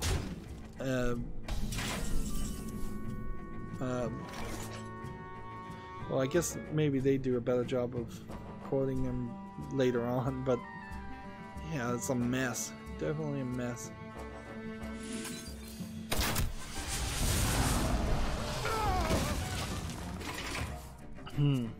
As for the Epic Store quote, "From our point of view, we don't see another retailer as disruptive. We want to be where the consumer is, and if there's a competitive offering that benefits consumers, generally speaking, if the business model makes sense for us, we will support it.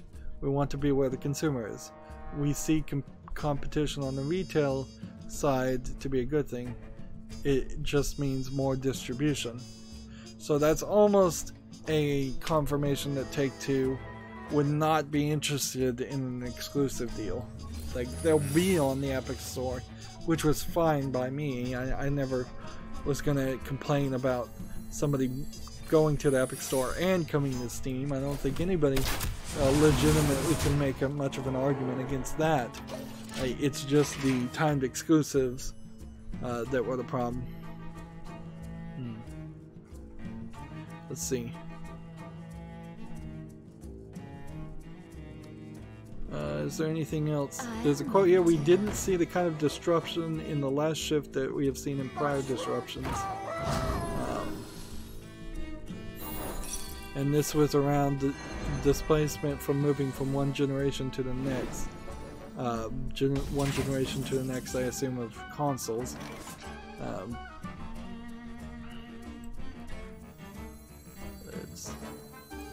Can we do this? What does this one do? Whenever secret's played. Let's do this.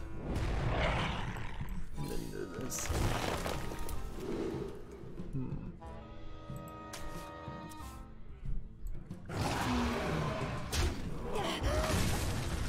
Hunt alone. There we go.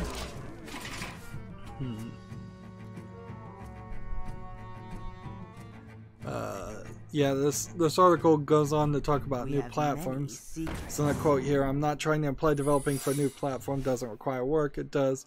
I'm not suggesting there's no dislocation, but I am observing that in the last 2 iterations, it did not persist a problem for us. We continued to grow and we continued to succeed.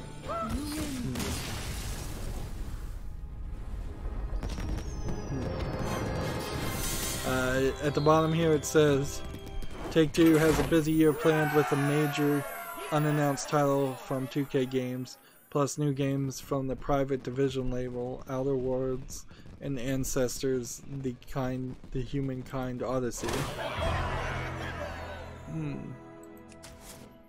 I wonder if there might have been a way to avoid getting marked by Hakar, besides just not playing. And I think the answer to that is probably no. You probably wouldn't want to risk doing it anyways. I just need to play some more spells and some more turns. This very possibly could be the last game we really need to play. And there's not a lot of news. GameIndustry.biz, Tomb Raider and Just Cause fail to offset wider declines at Square Enix. Digital entertainment sales rise in the final quarter of 2018, but the company's income still plummets. I'm not sure that there's anything more in this article to really say. It says profits are down 60.1% year on year. Is that the same as year over year? Probably. From 203.5 million to 81.3 million. There are a myriad of factors behind this decline, including lower sales and the income from the merchandising business. Wow, I didn't realize that Square Enix was so focused on making so much money from merchandising. Let's trade that one out and see if we can get 2 of these. Let's see. Lower operating income in its amusements business. I guess maybe Square Enix runs a bunch of arcades in Japan. I bet they do. And an overall decline in digital entertainment, which handles its video games. So 2 companies, both Square Enix and EA, not making a lot of success or having a lot of success in the last part of last year, and that's not super surprising. Like, so many games came out, it flooded the market in 2018, and none of them were super amazing. Like, I think people probably would say Red Dead Redemption 2 was the best game of 2018 if you just asked them today and they didn't remember what they said in December. And it's probably it'd probably be hard to ask them, well, what are the other 3 most successful games that came out in 2018? Because it's just all come and gone, and people have forgotten about everything already. To my side, I hunt alone.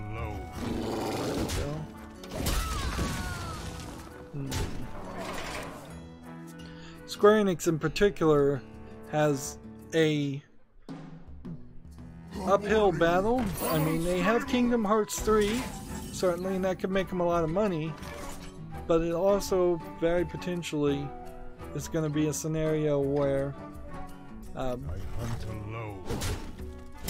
where Kingdom Hearts 3 doesn't make them enough money, and Final Fantasy 7 is not in a good place or never going to get released, and Final Fantasy 15 has already been abandoned, and Final Fantasy Dissidia, the online MMO, is probably not getting that much support, and yeah.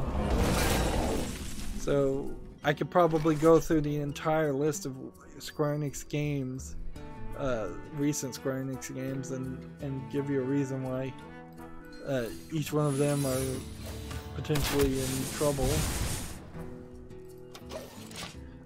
Gamer Sutra has an article. Platinum Games contract ends. They're no longer working on Grand Blue Fantasy Relink. I'm unstable. We already got this story. The only thing that's slightly different in this is that it says the contract's ended, which of course I guess that would be all you would really say. Destroy a random minion. Or summon 4 warrior ones. Hunt alone. Gamer Sutra has an article. Kingdom Hearts 3 ships 5 million copies a week after launch. So that'll help Square Enix a little bit. Although, as far as people that have actually tried to explain what's going on in Kingdom Hearts 3 and the series in general, it really isn't inspiring me to ever want to play that series. I did play Kingdom Hearts 1 for a little bit, but like you would have to take, I don't know what you could do. Like the story's not good is part of the problem, so you can't just take the story in this instance and say, okay, that's good. Let's just show you an anime video of what happened in the story instead of making you play a game. The gameplay is just repetitive JRPG stuff, which I prefer to play an Idea Factory like Neptunia game instead. If I was gonna have my pick there, if I'm just gonna play a random JRPG, let's do this and do this. Job's done. I don't particularly care too much about Mickey Mouse that I'd want to play a game just because it has Mickey Mouse in it. I don't particularly care any about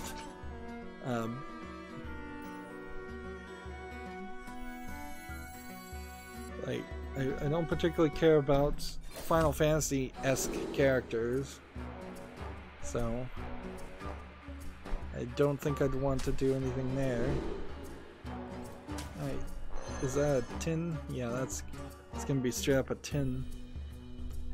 I played poorly on that one. And let's see. Taunt.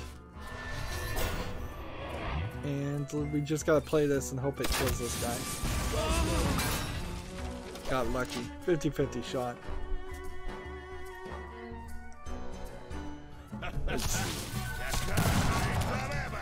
Tech Raptor has an article. Monster Energy Supercross 2 review. Getting the whole shot.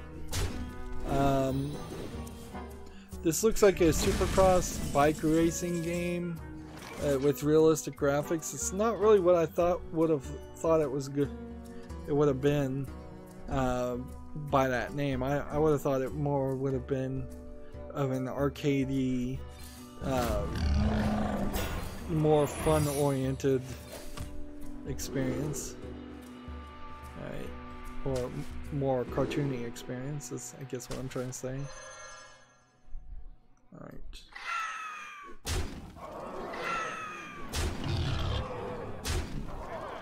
Job's done. Anyways, they gave it a 7.0, very good. I don't know why 7.0 is very good on a scale. Staying true to the sport, Monster Energy Supercross 2 provides a thrilling race. However, it's a standard package with little that stands out beyond riding itself. Pros: fantastic wet tracks, intense first-person riding, unique race structure. Cons: limited career mode, lacking presentation, and occasional lag. Yeah, I don't really see anything here, and I guess we can do a web peek because there's really no reason not to. But Poisonous Inrush. Get it out there.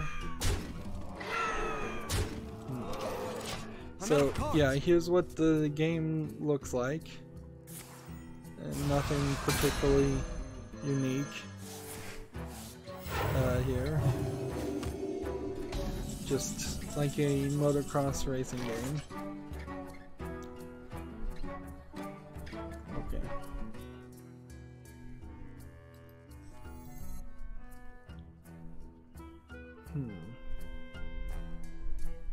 Alright, let's do this. Here comes the big axe!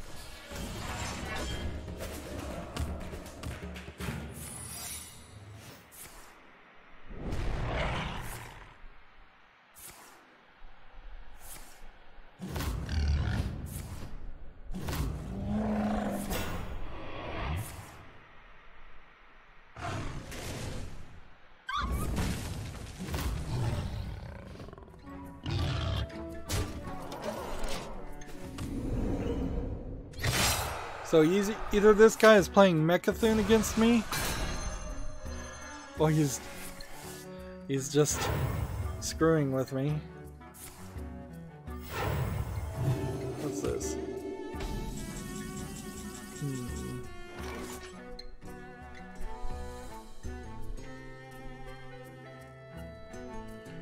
Well, that's not anything interesting or worth mentioning. I don't know how why I opened that page. Okay. Secrets revealed. Charge. Deal 2 damage. Attack here. Here. And there. Gamma Sutra has an article. Get a job. Join the St. Jude Play Live team as a video game community specialist. This is in Memphis, Tennessee. That might be something that some people could do if they wanted to kind of work in the video game industry but couldn't be an animator or programmer or voice actor or something like that. This game seems like you need public speaking skills, require knowledge of fundraising and public relations, understand difficult verbal and written instructions, data processing. Let's have a valid driver's license. This is probably closer to an entry-level job than you might think, but heck, it might be something you could do. I wouldn't move for a job like this, but if you were a YouTuber and you had succeeded somewhat and you were in Memphis, Tennessee, you might apply to it.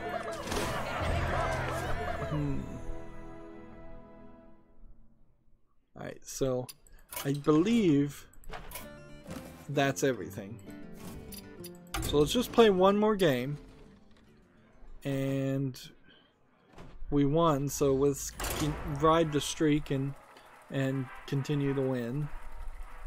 I think we won. If we didn't win, I'd be surprised by that. Let's see. Game Industry .biz has an article. EA confirms new premium Titanfall game coming this year as Apex Legends hits 2.5 million.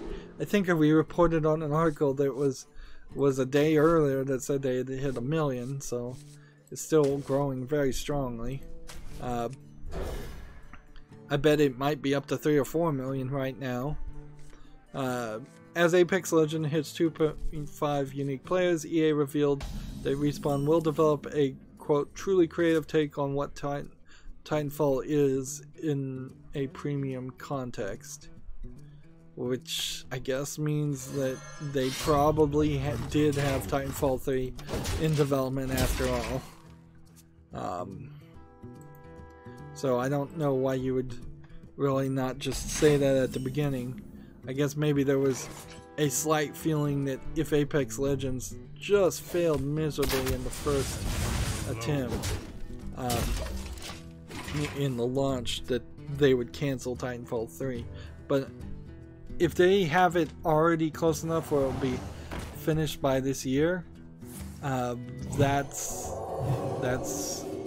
so far in the development that's not realistic that you would cancel the game. To my side. I hunt alone. Gamatsu has an article. Karigurashi Renai for the PS4 and PS Vita is now has a demo now available in Japan. This looks like a visual novel. With these names, I should just start doing the web peek. Quite frankly, where's my mouse cursor? Way over there. Yeah, way over here. So here's the name of the game. A demo is out. Here's the one screenshot. It's a visual novel of some sort. Will it come to the West? Who knows? Let's go ahead and play that. Oh, that was a mistake. I shouldn't have done that. Let's see. Gamatsu has an article. Yumi Nikki Dream Diary for the Switch launch. My mouse is... Either my wrist or my mouse is not wanting to move much today. Yumi Nikki Dream Diary for the Switch launches February 21st in the West. They have the launch trailer. Yumi Nikki Dream Diary was the updated, like, re-release of the original Dream Yumi Nikki game, and people didn't really like it as much, even though the original Yumi Nikki was a RPG Maker game. So, I mean, we could go over to the Steam page here. Let me look at the Steam page and see what the reviews are on this right now. Yeah. People just were not a fan of it at all. This guy is doing a lot of damage to me. Can I play both of these? Sure.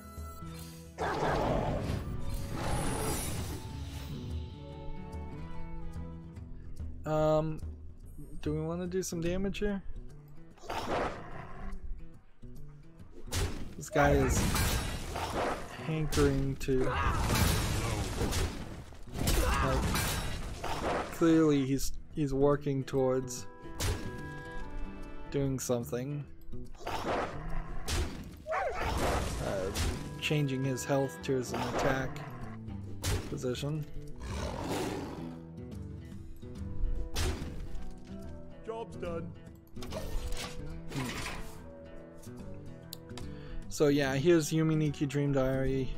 You can see it's, can't read that number, it's at 66% positive on the reviews for $9.99. I still would probably play this game at some point, maybe. It depends on if I play the first game in the series, or the original game, and decide if I find anything interesting with that. Alright. I hunt alone. It's got plenty of cards left.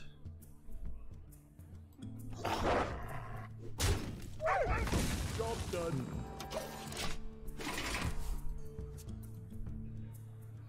GameIndustry.biz has an article. Battlefield 5 sold 7.3 million, but it missed EA's forecast. Launch delay and lack of Battle Royale priority the reason for the 1 million sales shortfall, says EA. So they're not attributing any of that to the fact that there is an unrealistic cybernetic woman on the cover, and the CEO of EA told people, if you don't like what we're selling, then don't buy it. Like, no talk of that at all.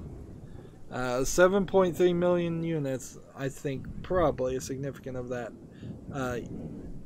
portion of that. Let's say, I would bet at least 3 million of that was people turned off by the unrealisticness and bad attitude of the creators, and then 4.3 of it could easily have been just because of burnout of people not really wanting to play a Battlefield 5 game yet again. And the delay certainly probably didn't help anything, but the delay may have been done intentionally just to have something to blame at that point, but I think it was actually just to move it out of line of something else. So let me just go through the news, because there's only a little bit here and I don't want to play another game. Gamatsu has an article. The NES Nintendo Switch Online adds Kirby Adventure and Super Mario Brothers 2, Super Mario Bros. 2 on February 13th. Japan is also getting this game, Supari Uzumu. I don't know what Supari Izumi is. A Tecmo game. So slowly but surely you're getting these NES games that you could have had a long time ago.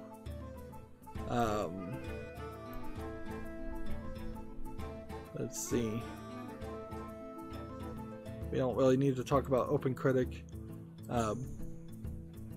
and their loot box badge anymore. GameIndustry.biz has an article. ESA says the proposed Pennsylvania video game tax is, quote, a violation of the U.S. Constitution. And apparently courts have been following down on this somewhat, where they do seem to make a lot of arguments against direct taxes as being unconstitutional. That's there's a plan being thrown out there to put a 70% tax on just how much money rich people have in general, and that's been a plan that I've probably talked about a lot.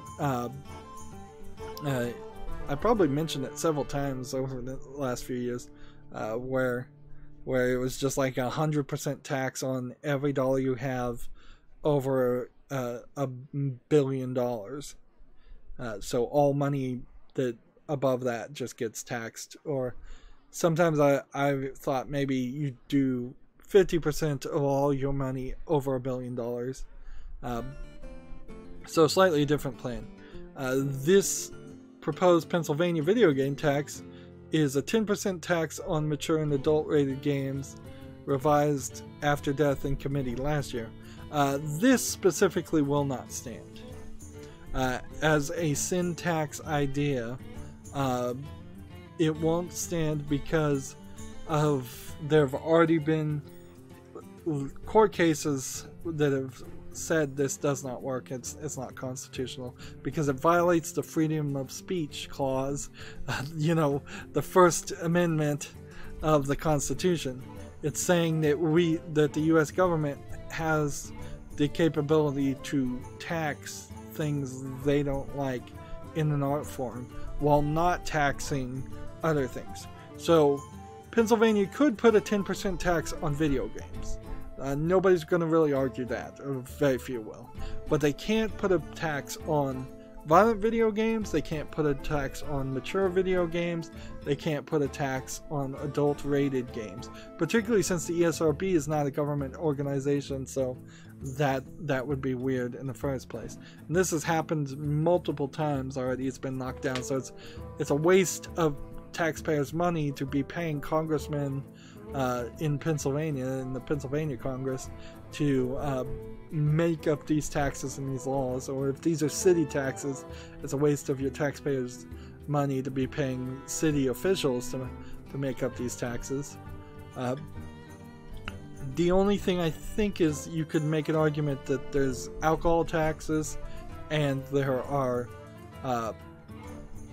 tobacco taxes, but that's on like all kinds of alcohol, or at least a broad enough kind of alcohol. I'm not sure if there really is a law that's a porn tax, because that probably would fail if challenged too. Like, I've heard of people trying to do that. I'm not sure it's actually ever worked. Let's see.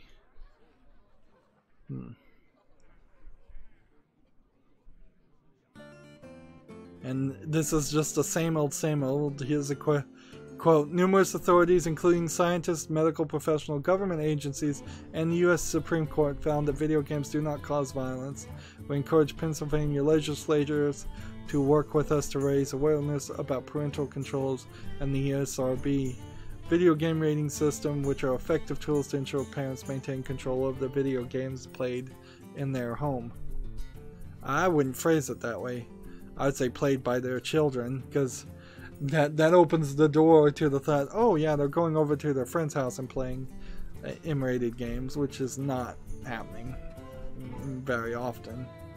Or it's not something that's going to be controlled or reduced in any way. Gamatsu has the Crackdown 3 launch trailer and opening movie.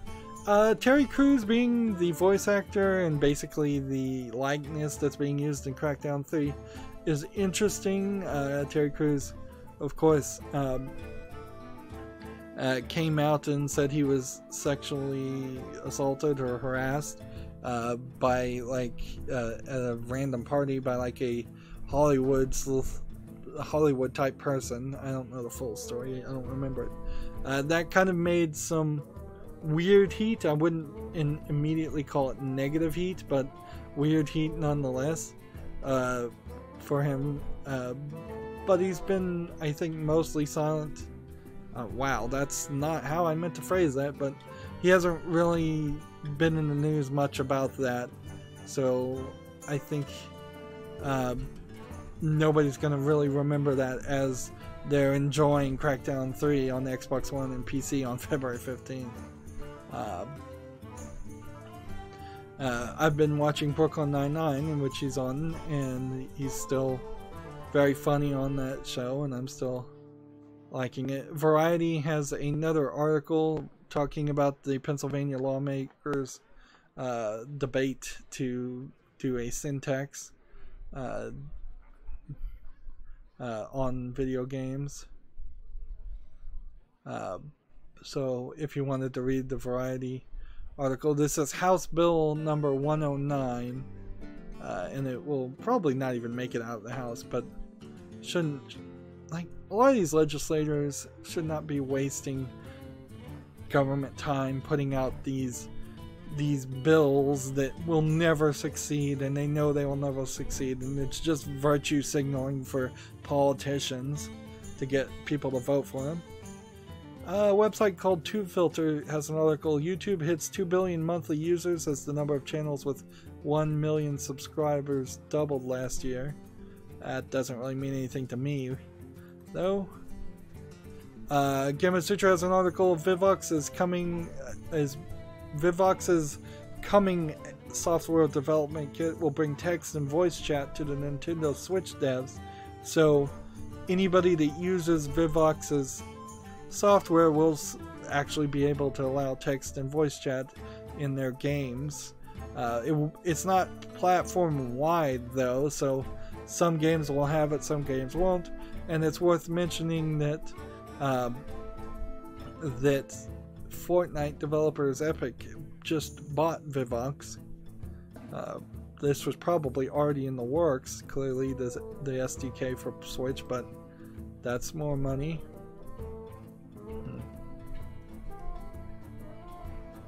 Let's see.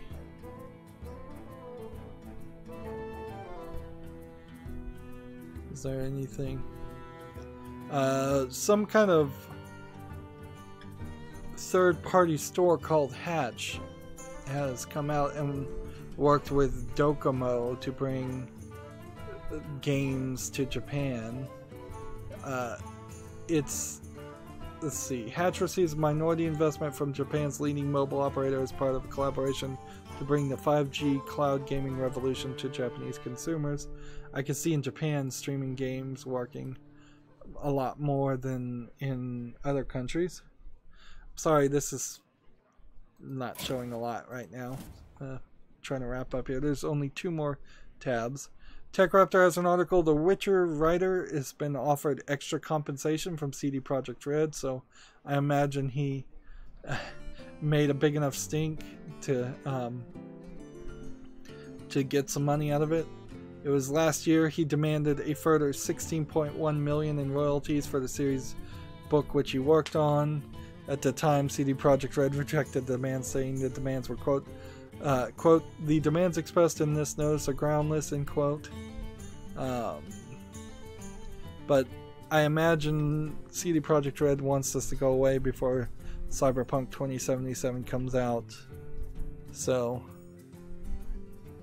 let's see. The third paragraph in this. Both parties have agreed to the new amount and according to their representative have done amicably. Let's see. The amount is less than asked for. It is considering more than they're obliged to give. So they gave him something, but they're not saying what it was, just to shut him up. And I mean, maybe that's a good idea, maybe it isn't, because he may very well just come back and ask for more money later. GameIndustry.biz has an article. Resident Evil 2's triumphant debut in the EMEAA charts. Capcom's remake tops physical download and combined bestseller lists. I don't know what the EMEAA list is. Is that a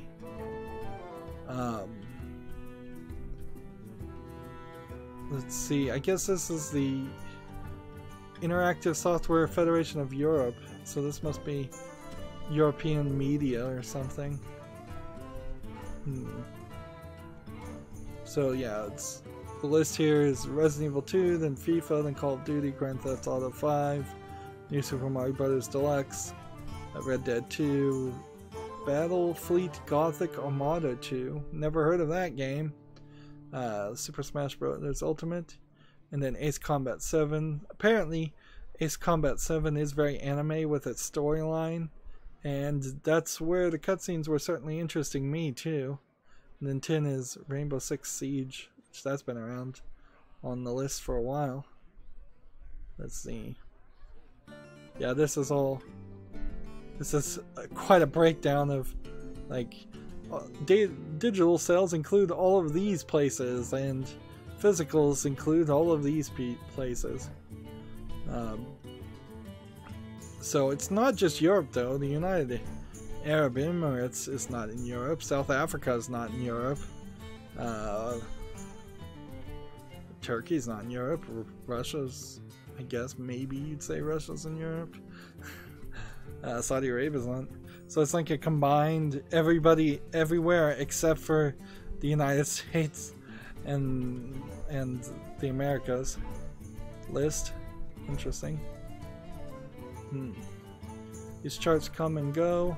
And then the last tab I had is just a Gamma Sutra talking about the Pennsylvania legislators wanting to slap a tax on mature games. And then that takes me to the Humble Bundle store, which I'll just take a quick look here and see that, well, there's a Spawn bundle. There's a Paradox 2019 bundle.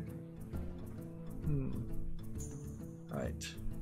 Let's just show this. Paradox Interactive 2019 Humble Bundle.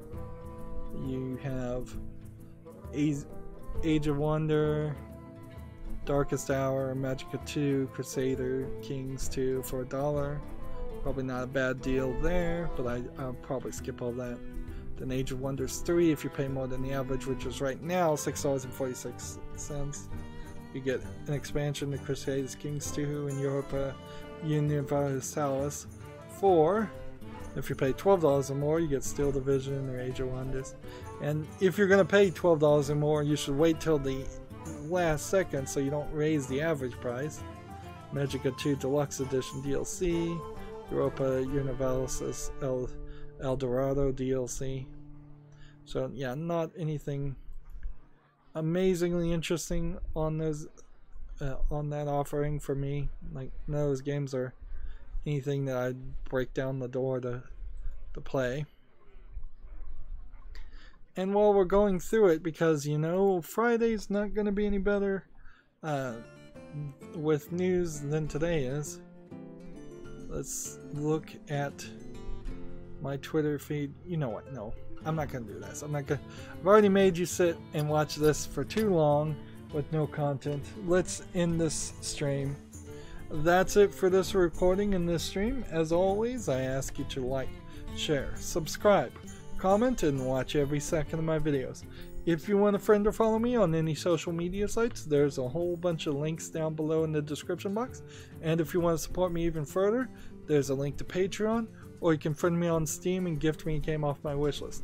Anything you gift right now during the Steam Lunar Sale will give you about 11% more tokens. So if you do gift games or gift cards to me right now, you'll get more tokens, which will lead to more money off that you could buy if you buy enough games during that sale. So that's something to think about. And you know, the sale's going on, so the games are discounted anyways. Thank you for watching. Have a good